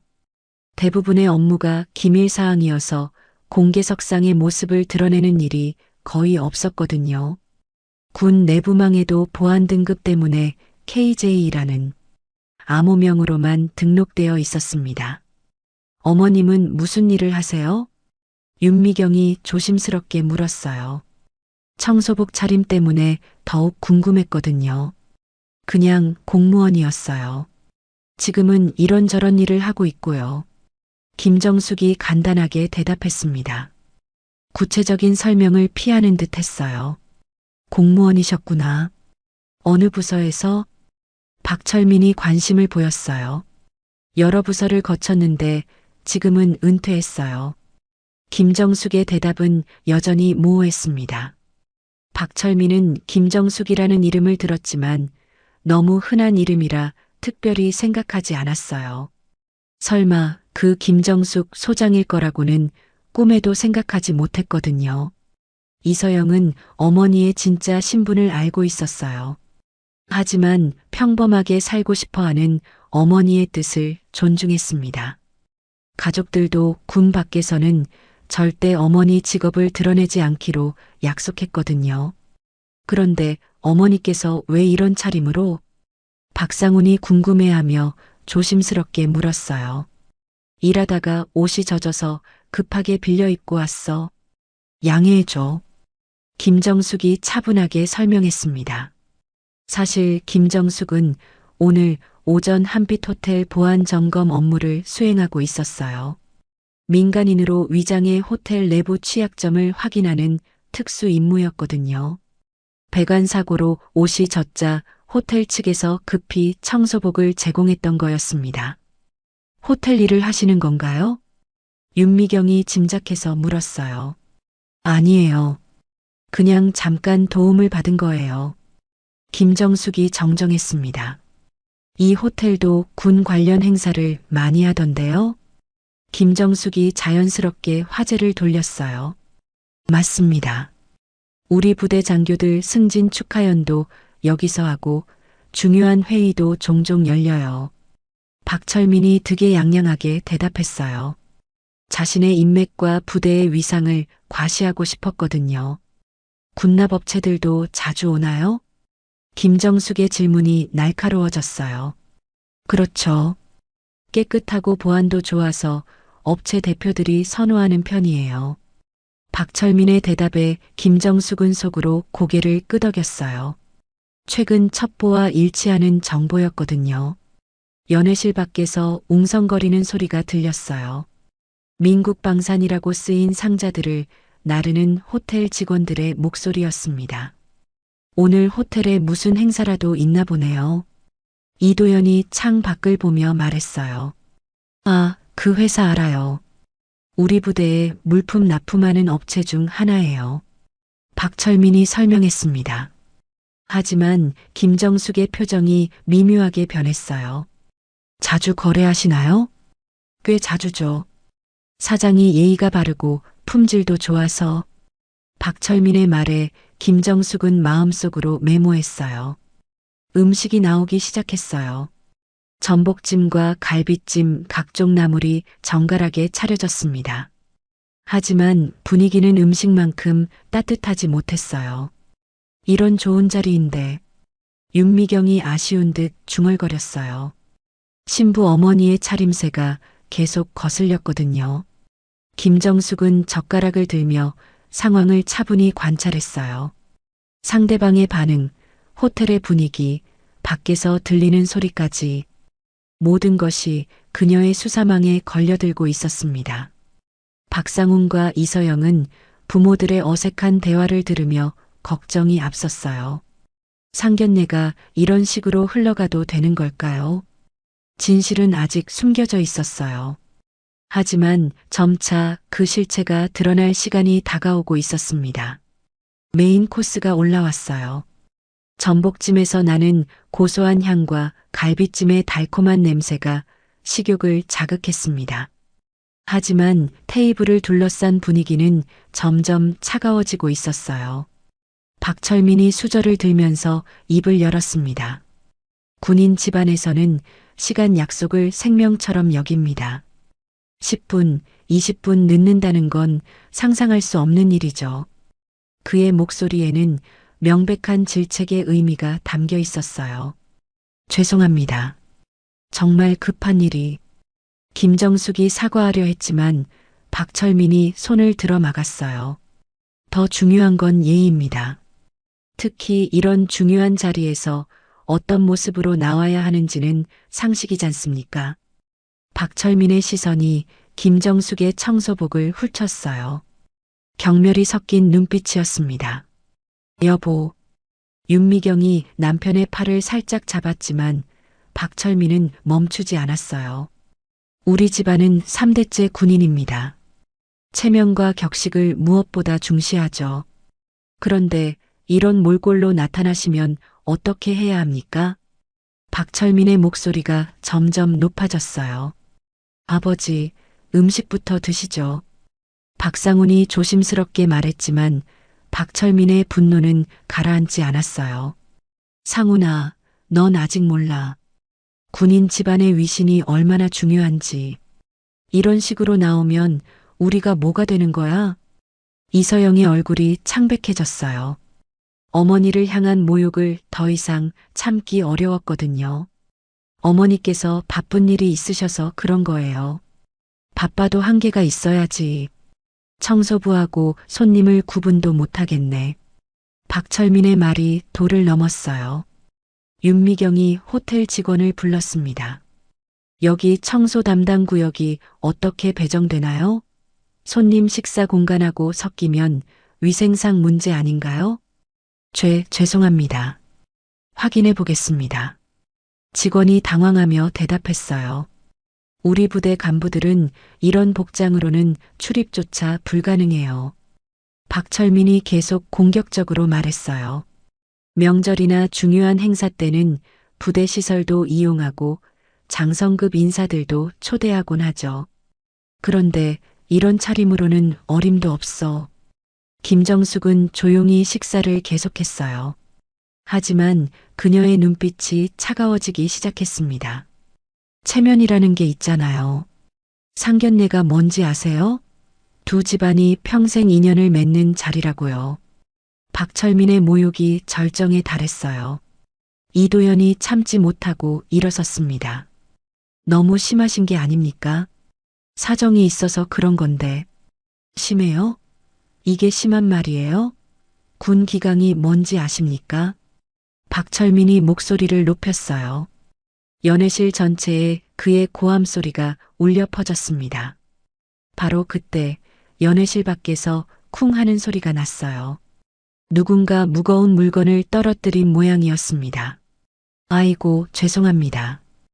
호텔 직원의 사과하는 소리가 들렸어요. 김정숙이 자연스럽게 고개를 돌려 밖을 보았어요. 민국방산이라고 쓰인 상자가 바닥에 떨어져 있었고 안에서 금속 부품들이 흩어져 나왔습니다. 시끄럽게. 직원 교육이 제대로 안 된 것 같군. 박철민이 짜증스럽게 말했어요. 김정숙은 조용히 핸드폰을 꺼내 떨어진 상자와 부품들을 사진으로 찍었어요. 아무도 모르게 자연스럽게. 저 업체 아세요? 김정숙이 담담하게 물었어요. 민국방산?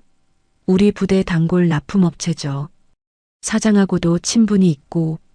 박철민이 자랑스럽게 대답했어요. 친분이요? 가끔 이런 자리에서 만나기도 하고 골프도 함께 치죠. 업무상 필요한 관계거든요. 박철민의 말에 김정숙의 눈빛이 더욱 날카로워졌어요. 청소부를 사돈으로 모시겠다고요? 말이 됩니까? 박철민의 모욕이 극에 달했어요. 군인 집안 체면이 있다고 했잖아요. 상견례 예법도 모르는 집안과는 인연을 맺을 수 없어요. 이서영이 더 이상 참지 못하고 일어섰어요. 너무하세요. 어머니께 어떻게 그런 말씀을. 너무해. 이게 너무한 거야?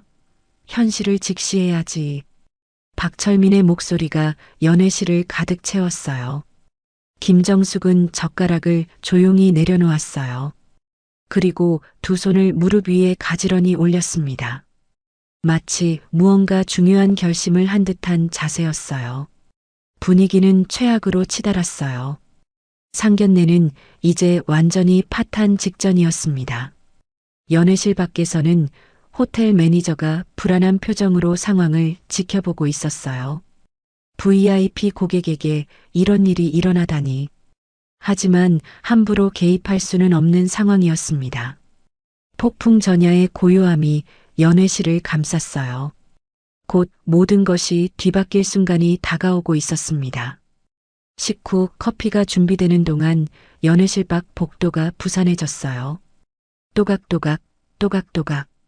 규칙적인 군화 소리가 점점 가까워졌습니다. 두 명의 젊은 장교가 한빛 호텔 로비를 가로질러 급하게 이동하고 있었어요. 한 명은 키가 큰 남자 중이었고 다른 한 명은 단발머리의 여자 소위였습니다. 둘 다 정갈한 정복을 입고 긴장한 표를 지었어요. 여기가 맞습니까? 중이가 호텔 안내판을 확인하며 물었어요. 네, 확실합니다. 3층 다이아몬드 연회실이요. 소희가 손에 든 메모를 다시 한번 확인했어요. 두장교는 엘리베이터를 타고 3층으로 올라갔어요. 연회실 앞에 도착하자 잠시 멈춰서서 자세를 가다듬었습니다. 준비되셨습니까? 네, 중이님. 둘은 정렬을 갖추고 연회실 문 앞에서 대기했어요. 연회실 안에서는 여전히 긴장된 분위기가 흘러가고 있었어요. 이런 식으로는 결혼 자체를 다시 생각해야겠습니다. 박철민이 최후 통첩을 하듯 말했어요. 아버님, 그렇게까지 하실 필요는. 박상훈이 말리려 했지만 박철민의 분노는 멈추지 않았어요. 바로 그때 연회실 문이 천천히 열렸습니다. 정복을 단정히 입은 두 장교가 당당하게 들어섰어요. 연회실 안의 모든 시선이 그들에게 쏠렸습니다. 장교들은 곧바로 김정숙을 찾아냈어요. 그리고 주저하지 않고 그녀를 향해 정확한 각도로 거수 경례를 했습니다. 소장님, 중이의 또렷한 목소리가 연회실에 울려 퍼졌어요. 순간 연회실이 조용해졌어요. 윤미경이 들고 있던 찻잔이 덜컥거렸고 박철민의 입이 벌어졌습니다. 소장님? 박상훈이 어리둥절한 표정으로 되물었어요. 김정숙이 천천히 일어났습니다. 청소복 차림이었지만 그 순간 그녀에게서 범접할 수 없는 위험이 풍겨났어요. 등을 곧게 펴고 턱을 살짝 들어 올린 자세는 완전히 다른 사람 같았습니다. 지금 여기서 보고하기엔 부적절하다. 김정숙의 목소리가 완전히 달라졌어요. 명령조의 단호한 톤이었습니다. 하지만 긴급사항이라서 즉시 보고드려야 할 것 같습니다. 소희가 조심스럽게 말했어요. KJ 관련 사안인가? 김정숙이 물었어요. 네, 맞습니다.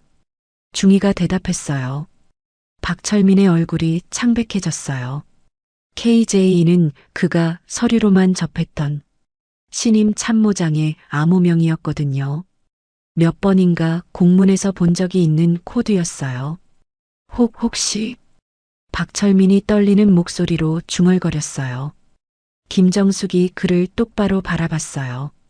청소복을 입고 있었지만 그 눈빛만큼은 예리하고 권위적이었습니다. 육군 소장 김정숙입니다. 연회실에 정적이 흘렀어요. 벽시계의 초침 소리만 또각또각 들렸습니다.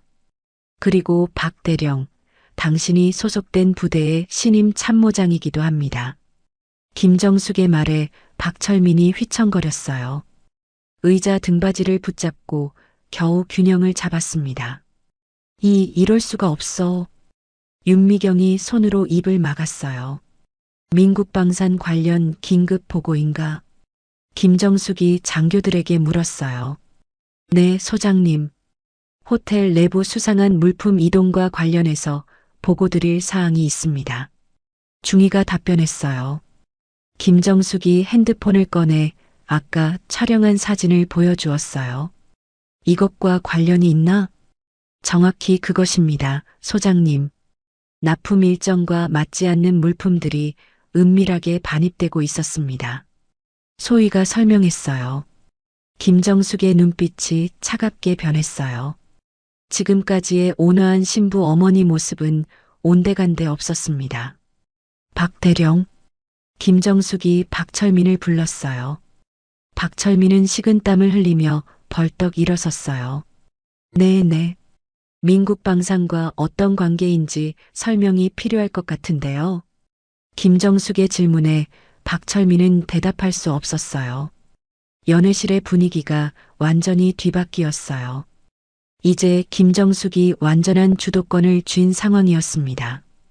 이도형과 이서영은 놀란 표정으로 상황을 지켜봤어요. 박상우는 아직도 상황을 파악하지 못한 채 어리둥절해했습니다. 상견례는 예상치 못한 방향으로 흘러가고 있었어요. 다음 날 아침 7시 용산 국방타워 25층 감찰실은 이른 아침부터 분주했어요. 대형 모니터들이 늘어선 작전실에서는 분석관들이 컴퓨터 키보드를 빠르게 두드리고 있었습니다. 박철민 대령 금융거래 내역 분석 완료했습니다. 감찰관이 두꺼운 서류 뭉치를 들고 보고했어요. 김정숙은 단정한 군복을 입고 서류를 꼼꼼히 검토했습니다. 어제의 청소복 차림과는 완전히 다른 모습이었어요. 최근 6개월간 민국방산 관련 의심 거래가 15건이네요. 호텔 이용 내역을 보시면 더욱 명확합니다. 감찰관이 화면을 가리키며 설명했어요. 컴퓨터 모니터에는 박철민의 신용카드 사용 내역이 시간순으로 정리되어 있었어요. 한빛 호텔에서의 결제 기록이 유독 많았습니다. 개인 결제가 아니라 민국방산 법인카드로 대신 결제된 게 대부분이군요. 맞습니다. 명백한 접대 수수죠. 김정숙이 빨간 펜으로 수상한 거래들을 표시했어요. 감찰팀은 밤새 관련 자료들을 수집했어요. 민국방산과 박철민 사이의 금전거래, 통신 기록, 만남의 정황까지 세세하게 추적했습니다. 부대 차량 GPS 추적 결과도 나왔습니다. 다른 감찰관이 새로운 자료를 가져왔어요. 대형 화면에 지도가 나타났고 빨간 점들이 이동 경로를 표시했어요. 부대 차량이 민국방산 사무실과 한빛 호텔을 반복해서 오간 기록이 선명했습니다.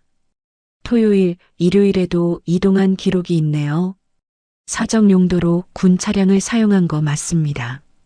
김정숙이 고개를 끄덕였어요. 이 정도면 충분한 물증입니다. 본격적인 수사에 들어가죠. 김정숙이 수사 개시 승인서에 서명했어요. 한편 박철민은 자택에서 초조하게 전화를 받고 있었어요. 대령님, 큰일 났습니다. 민국방산 직원의 다급한 목소리가 수화기에서 흘러나왔어요. 무슨 일이야? 감찰팀이 우리 사무실에 나타났어요.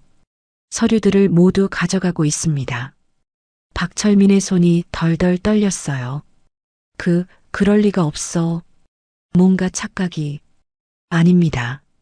정식 영장을 가지고 왔어요. 압수수색 중이에요. 전화가 끊어지자 박철민은 주저앉았어요. 여보, 어떻게 된 거예요? 윤미경이 불안한 표정으로 물었어요. 어제 그 여자가, 그 청소부가 정말 소장이었다니. 박철민이 머리를 감싸며 중얼거렸어요. 국방타워에서는 수사가 본격화되고 있었어요. 군검찰의 영장 신청 완료했습니다. 합동수사단 구성도 승인받았고요. 김정숙 앞에 각종 보고서들이 쌓여 있었어요.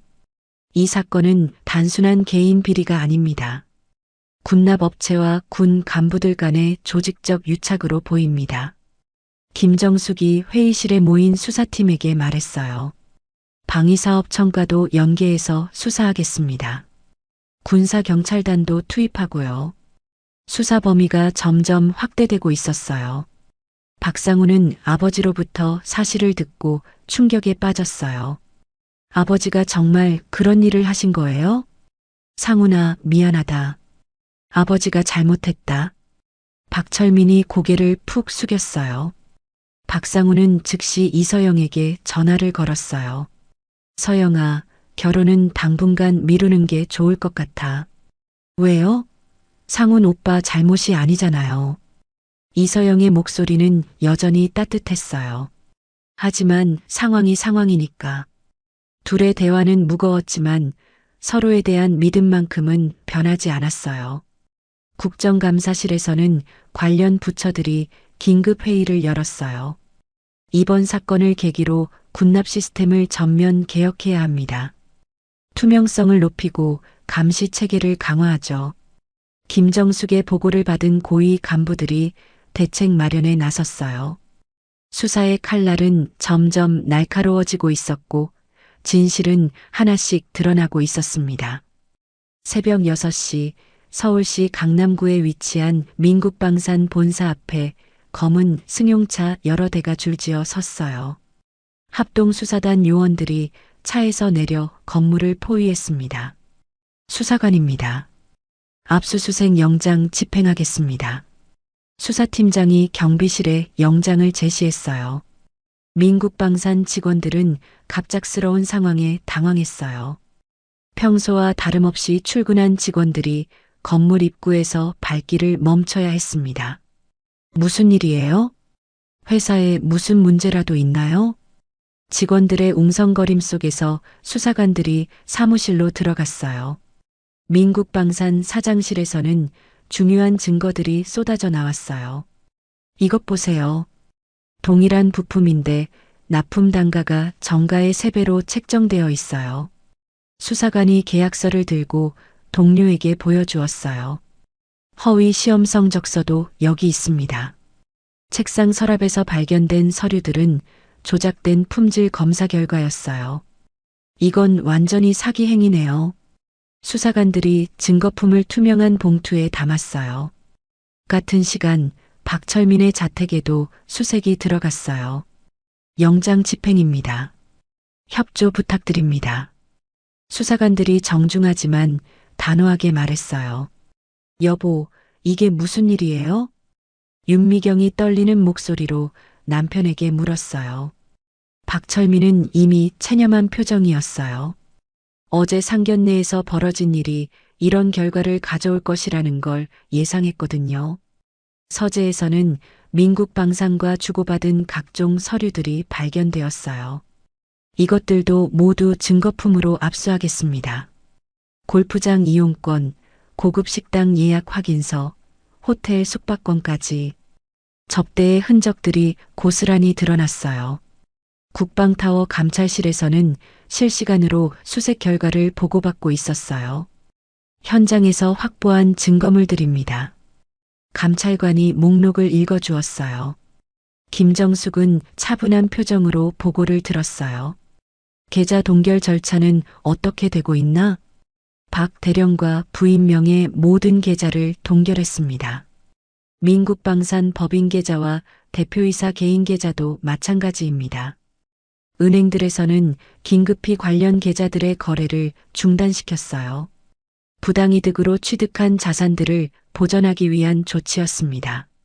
군 수사재판부에서는 구속영장을 발부했어요. 피의자의 도주 및 증거인멸 우려가 크다고 판단됩니다.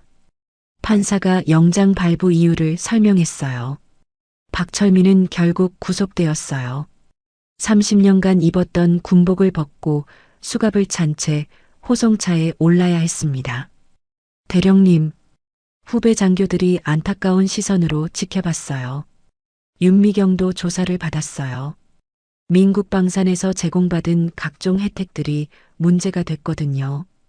호텔 VIP 멤버십과 포인트 적립 내역을 보면 모두 민국방산 측에서 제공한 것으로 확인됩니다. 전혀 몰랐다고 하셔도 법적 책임은 피하기 어려울 것 같습니다. 수사관의 설명에 윤미경은 고개를 떨궜어요. 박상우는 부모의 구속 소식을 듣고 절망했어요. 서영아, 정말 죄송해. 어떻게 이런 일이 일어났는지. 괜찮아요, 상훈 오빠. 오빠가 잘못한 게 아니에요. 이서영이 위로했지만 두 사람 모두 마음이 무거웠어요. 민국방산은 방위사업 참여 자격을 박탈당했어요. 10년간 모든 국방 관련 입찰에서 제외됩니다. 방위사업청에 통보였어요. 회사 주가는 폭락했고 거래처들이 줄줄이 계약을 취소하기 시작했어요. 회사가 문을 닫는 건 아니겠죠? 직원들이 불안해했어요. 김정숙은 수사 진행 상황을 점검했어요. 관련자들의 구속과 자산 동결이 완료되었습니다. 이제 재판 준비에 들어가죠. 정의의 실현을 위한 과정이 차근차근 진행되고 있었어요. 하지만 김정숙의 마음 한편에는 복잡한 감정이 자리하고 있었습니다. 개인적으로는 아쉬운 일이었지만 공적인 책임은 반드시 져야 한다는 신념이 더 컸어요. 군사법원 대법정은 엄숙한 분위기에 휩싸여 있었어요. 높은 천장에 걸린 태극기와 군기가 정의의 무게를 더했습니다. 방청석에는 언론인들과 관련자 가족들이 긴장한 표정으로 앉아 있었어요. 피고석에 앉은 박철민의 모습은 초라했어요. 평생 자랑스럽게 입었던 군복 대신 회색 수의를 입은 그의 어깨가 움츠러들어 보였습니다. 피고인 박철민에 대한 공판을 개시하겠습니다. 판사의 엄숙한 목소리가 법정에 울려 퍼졌어요. 검찰관이 일어서서 기소장을 읽기 시작했어요. 피고인은 직권남용죄, 수뢰후 부정처사죄, 군용물 횡령죄로 기소되었습니다. 기소 내용이 읽히는 동안 박철민은 고개를 숙이고 있었어요. 증거 제출이 시작되었어요. 대형 스크린에 한빛호텔 CCTV 영상이 나타났습니다. 이 영상은 작년 7월 15일 촬영된 것입니다. 화면에는 박철민이 민국방산 김 사장과 은밀하게 만나는 모습이 선명하게 담겨 있었어요. 피고인이 군 기밀이 포함된 입찰 정보를 넘겨주는 장면입니다. 검찰관의 설명에 방청석이 술렁거렸어요. 다음은 금융거래 내역입니다. 윤미경 명의 계좌로 들어온 거액의 입금 내역들이 공개되었어요. 이 돈의 출처가 무엇입니까? 판사가 박철민에게 물었어요. 박철민은 한참을 침묵하다가 입을 열었어요. 민국방산에서 제공한 접대비 명목의 금액입니다. 그 대가로 무엇을 제공했습니까? 입찰 관련 내부 정보를 미리 알려주었고 경쟁업체들이 불리하게 되도록 조작했습니다. 박철민의 고백이 법정을 무겁게 만들었어요. 하급자들의 증언이 이어졌어요. 대령님은 개인 행사에 부대 차량과 병력을 동원하라고 지시하셨습니다. 젊은 중위가 증언대에 서서 말했어요. 거부하면 인사고과에 불이익을 주겠다고 협박하셨어요. 휴일에도 민국방산 사무실로 공문을 전달하라고 시켰습니다. 여러 하급자들의 증언에 박철민의 얼굴이 더욱 창백해졌어요. GPS 추적 자료도 공개되었어요. 부대 차량이 민국방산 사무실과 한빛호텔을 총 47회 왕복한 기록이 있습니다. 빨간 선으로 표시된 이동 경로가 화면에 나타났어요. 대부분 주말이나 휴일에 이루어진 사적 이용이었습니다. 민국방산의 허위 납품 내역도 드러났어요. 정가 50만 원짜리 부품을 150만 원에 납품받았습니다. 그 차액 100만 원은 어디로 갔습니까? 접대비와 리베이트로 사용되었습니다. 검찰관이 차근차근 범죄 사실을 입증해 나갔어요. 변호인이 최후 변론에 나섰어요. 피고인은 깊이 반성하고 있습니다. 30년 군 복무의 공로를 참작해 주시기 바랍니다. 하지만 재판부의 표정은 엄중했어요. 피고인의 행위는 국가와 군에 대한 배신입니다. 판사가 준엄한 목소리로 말했어요. 군 기강을 해치고 국방 예산을 낭비한 중대한 범죄로 판단됩니다. 최종 선고가 내려졌어요. 피고인 박철민에게 징역 3년과 추징금 5억 원을 선고합니다. 또한 군에서의 파면, 처분과 군인연금 삭감을 병가합니다. 방망이 소리가 울리자 박철민이 주저앉았어요. 윤미경도 민사상 책임을 졌어요. 부당이득 반환금 2억 원과 과태료 5천만 원을 납부해야 했습니다. 민국방산은 더 큰 타격을 받았어요. 방위사업 참여 자격 10년 박탈과 과징금 20억 원을 부과합니다. 회사는 사실상 문을 닫게 되었어요. 김정숙은 판결문을 받아보며 깊은 생각에 잠겼어요. 법정 밖에서 기자들이 그녀에게 질문을 쏟아냈지만 그녀는 묵묵히 자리를 떠났습니다. 박상훈과 이서영은 법원 앞 공원에서 만났어요. 서영아, 정말 미안해. 아니에요. 우리는 우리 길을 가면 돼요.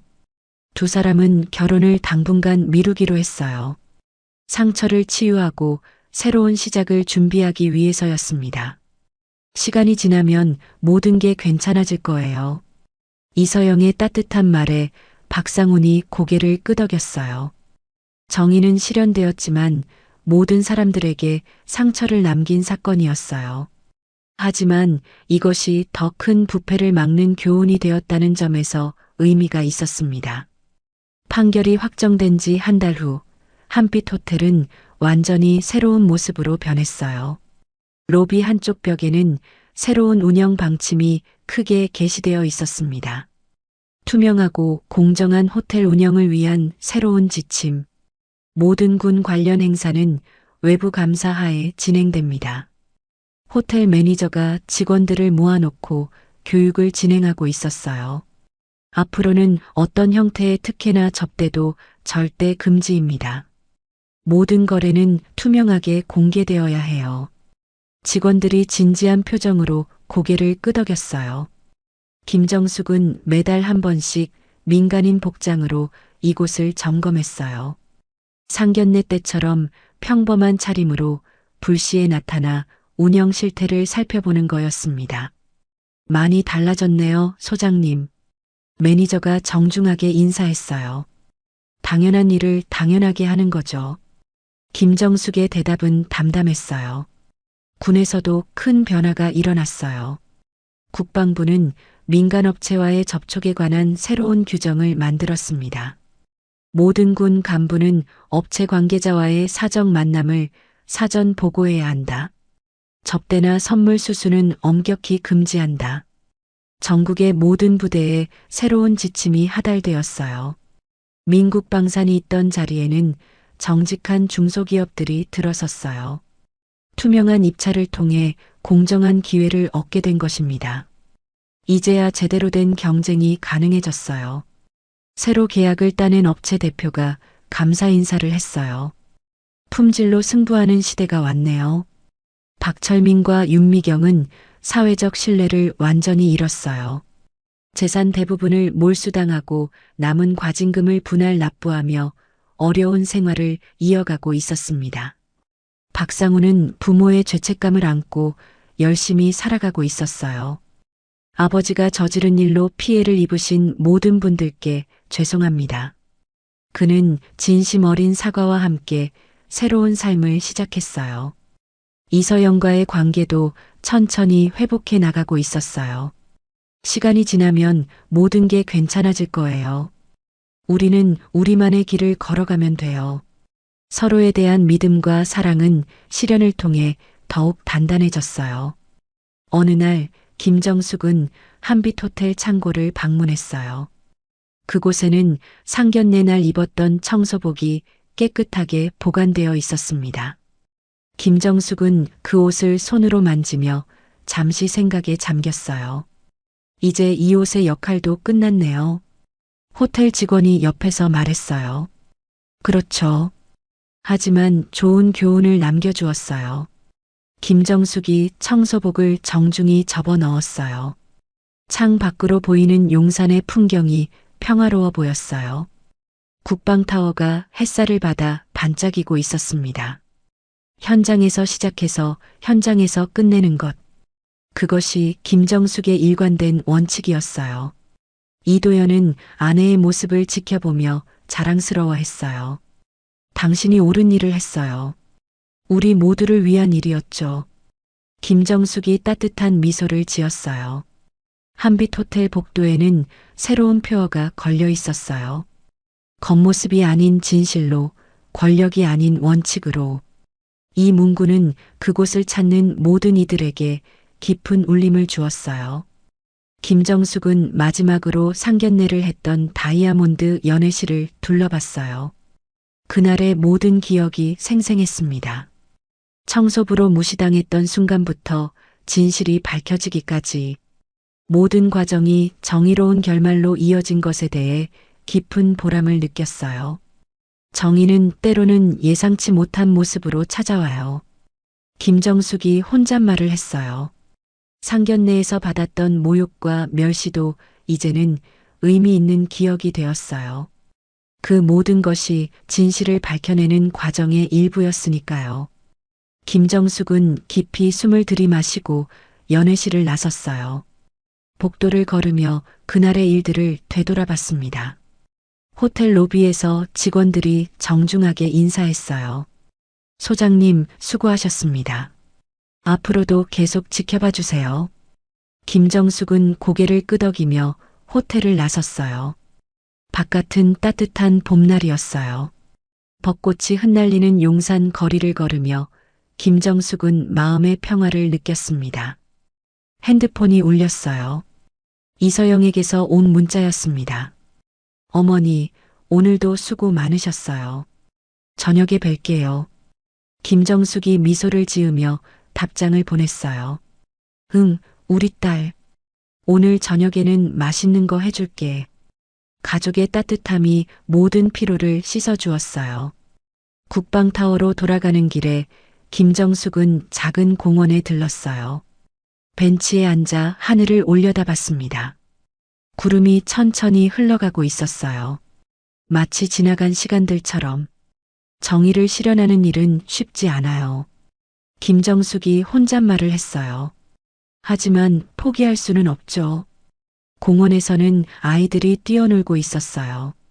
그 모습을 보며 김정숙은 미래에 대한 희망을 느꼈습니다. 이 아이들이 자라서 살아갈 세상이 더욱 정의롭고 공정했으면 좋겠다는 생각이 들었어요. 박상훈과 이서영도 언젠가는 행복한 가정을 꾸리게 될 거예요. 시련을 겪었지만 그것이 두 사람을 더욱 성숙하게 만들었거든요. 김정숙은 벤치에서 일어나 국방타워를 향해 걸었어요. 오늘도 정의를 기다리는 사람들이 있을 테니까요. 상견례에서 시작된 이야기는 이렇게 끝이 났어요. 하지만 정의를 향한 김정숙의 걸음은 계속될 것입니다. 청소복을 입고 모욕을 당했던 그날의 기억은 평생 잊지 못할 거예요. 그리고 그 기억은 앞으로도 그녀에게 힘이 되어줄 것입니다. 겉모습으로 사람을 판단하지 말라는 교훈, 권력보다는 원칙이 중요하다는 가르침. 이 모든 것들이 상견례 사건이 남긴 소중한 유산이었어요. 한빛 호텔에는 여전히 그날의 교훈을 새긴 표어가 걸려 있어요. 겉모습이 아닌 진실로, 권력이 아닌 원칙으로.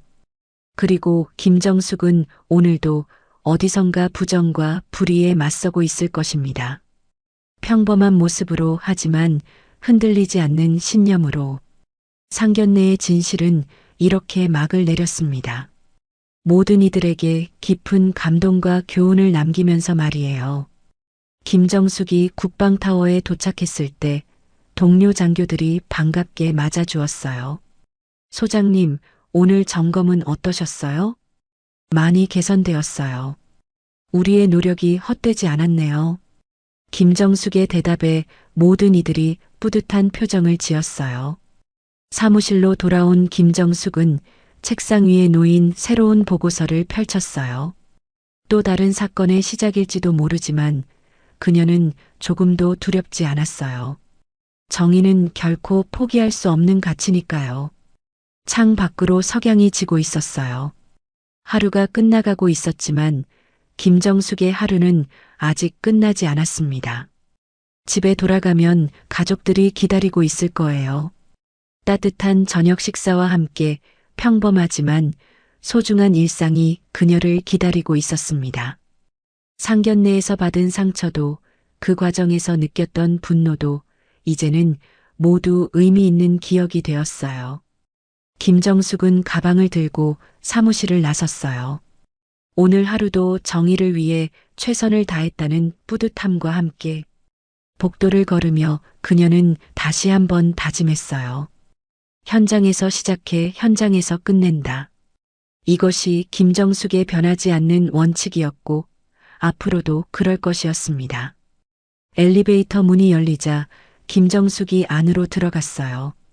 거울에 비친 자신의 모습을 보며 미소를 지었습니다. 단정한 군복을 입은 소장의 모습이 아니라 한 사람의 어머니이자 아내로서의 자신을 보았거든요. 집으로 가는 길에 김정숙은 마트에 들렀어요. 가족들을 위한 저녁 재료를 사기 위해서였습니다. 평범한 일상. 그것이야말로 가장 소중한 것이라는 걸 그녀는 잘 알고 있었어요. 상견례 사건이 끝난 지 이제 2달이 지났어요. 모든 것이 제자리를 찾아가고 있었습니다. 정의는 실현되었고 교훈은 남았으며 새로운 질서가 자리 잡았어요. 1년이 지난 봄날 용산구 한 작은 카페에서 박상훈과 이서영이 마주 앉아 있었어요.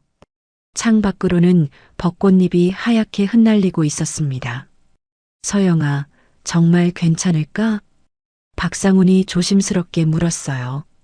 손 안에는 작은 반지 상자가 들려 있었습니다. 물론이에요. 이제 모든 게 정리되었잖아요. 이서영의 미소가 따뜻했어요. 박상훈은 지난 1년간 아버지의 죗값을 대신 치르며 살아왔어요. 피해를 입은 업체들에게 사과하고 새로운 일자리를 찾아 성실히 일했습니다. 아버지 일로 상처받으신 분들께 계속 죄송스러워요. 그건 상훈 오빠 잘못이 아니에요. 오빠는 오빠만의 길을 걸으면 돼요. 이서영이 그의 손을 잡아주었어요. 박철민은 교도소에서 모범수로 지내고 있었어요. 매주 한 번씩 면회를 오는 아들에게 항상 미안하다는 말만 반복했습니다. 상훈아, 아버지 때문에 내 인생이 망가져서는 안 된다. 아버지, 저는 괜찮아요. 서영이도 기다려주고 있고요. 박상훈은 아버지를 원망하지 않았어요.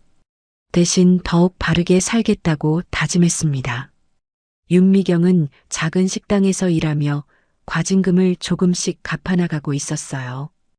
호화로웠던 예전과는 달랐지만 마음만큼은 편안했습니다.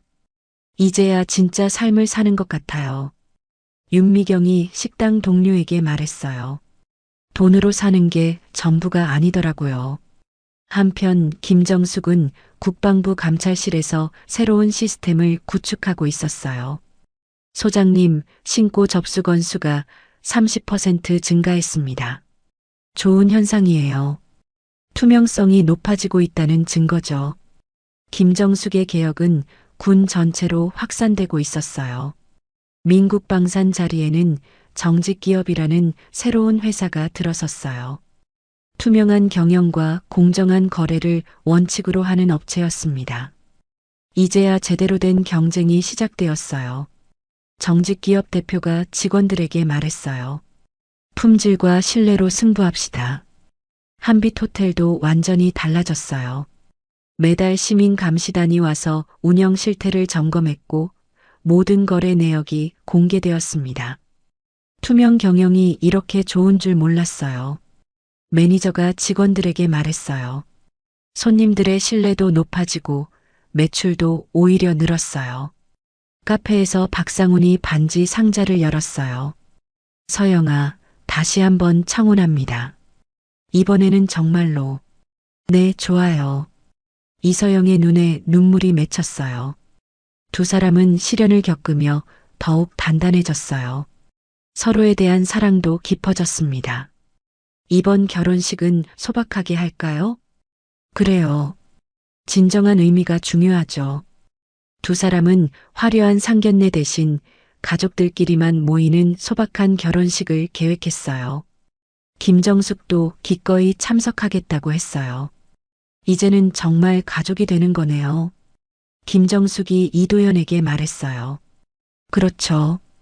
우여곡절이 많았지만 좋은 결과가 나왔어요. 이도연도 만족스러워했어요.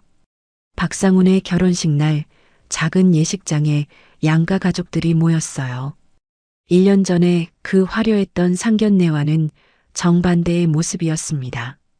김정숙은 평범한 정장을 입고 참석했어요.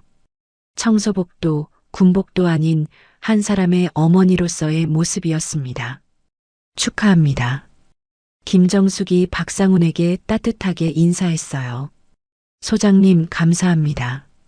저희에게 기회를 주셔서. 박상훈이 깊이 고개를 숙였어요. 과거는 과거예요. 앞으로가 중요하죠. 김정숙의 말에 박상훈의 눈가가 촉촉해졌어요. 결혼식이 끝난 후 김정숙은 한빛호텔을 다시 찾았어요. 1년 전 그 상견례가 벌어졌던 다이아몬드 연회실이었습니다. 많은 일이 있었네요. 매니저가 감회 깊게 말했어요. 좋은 교훈을 얻었죠. 모든 일에는 이유가 있어요. 김정숙이 창밖을 바라보며 말했어요. 연회실 한쪽에는 작은 액자가 걸려 있었어요. 겉모습이 아닌 진실로, 권력이 아닌 원칙으로. 그 아래에는 작은 글씨로 이렇게 적혀 있었어요. 2024년 상견례 사건을 기억하며. 김정숙은 그 글을 보며 미소를 지었어요. 힘들었지만 보람 있는 시간이었다는 생각이 들었습니다.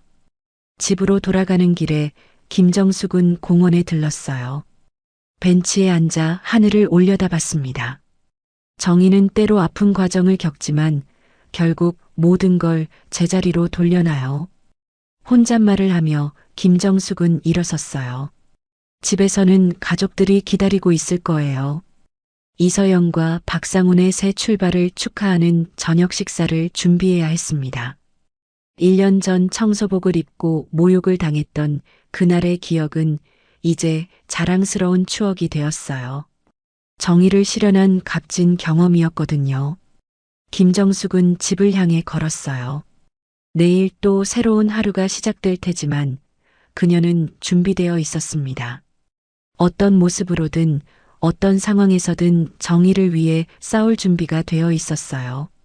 상견례에서 시작된 이야기는 이렇게 아름다운 결말을 맞았어요. 모든 사람이 제자리를 찾고 새로운 시작을 할 수 있게 되었습니다.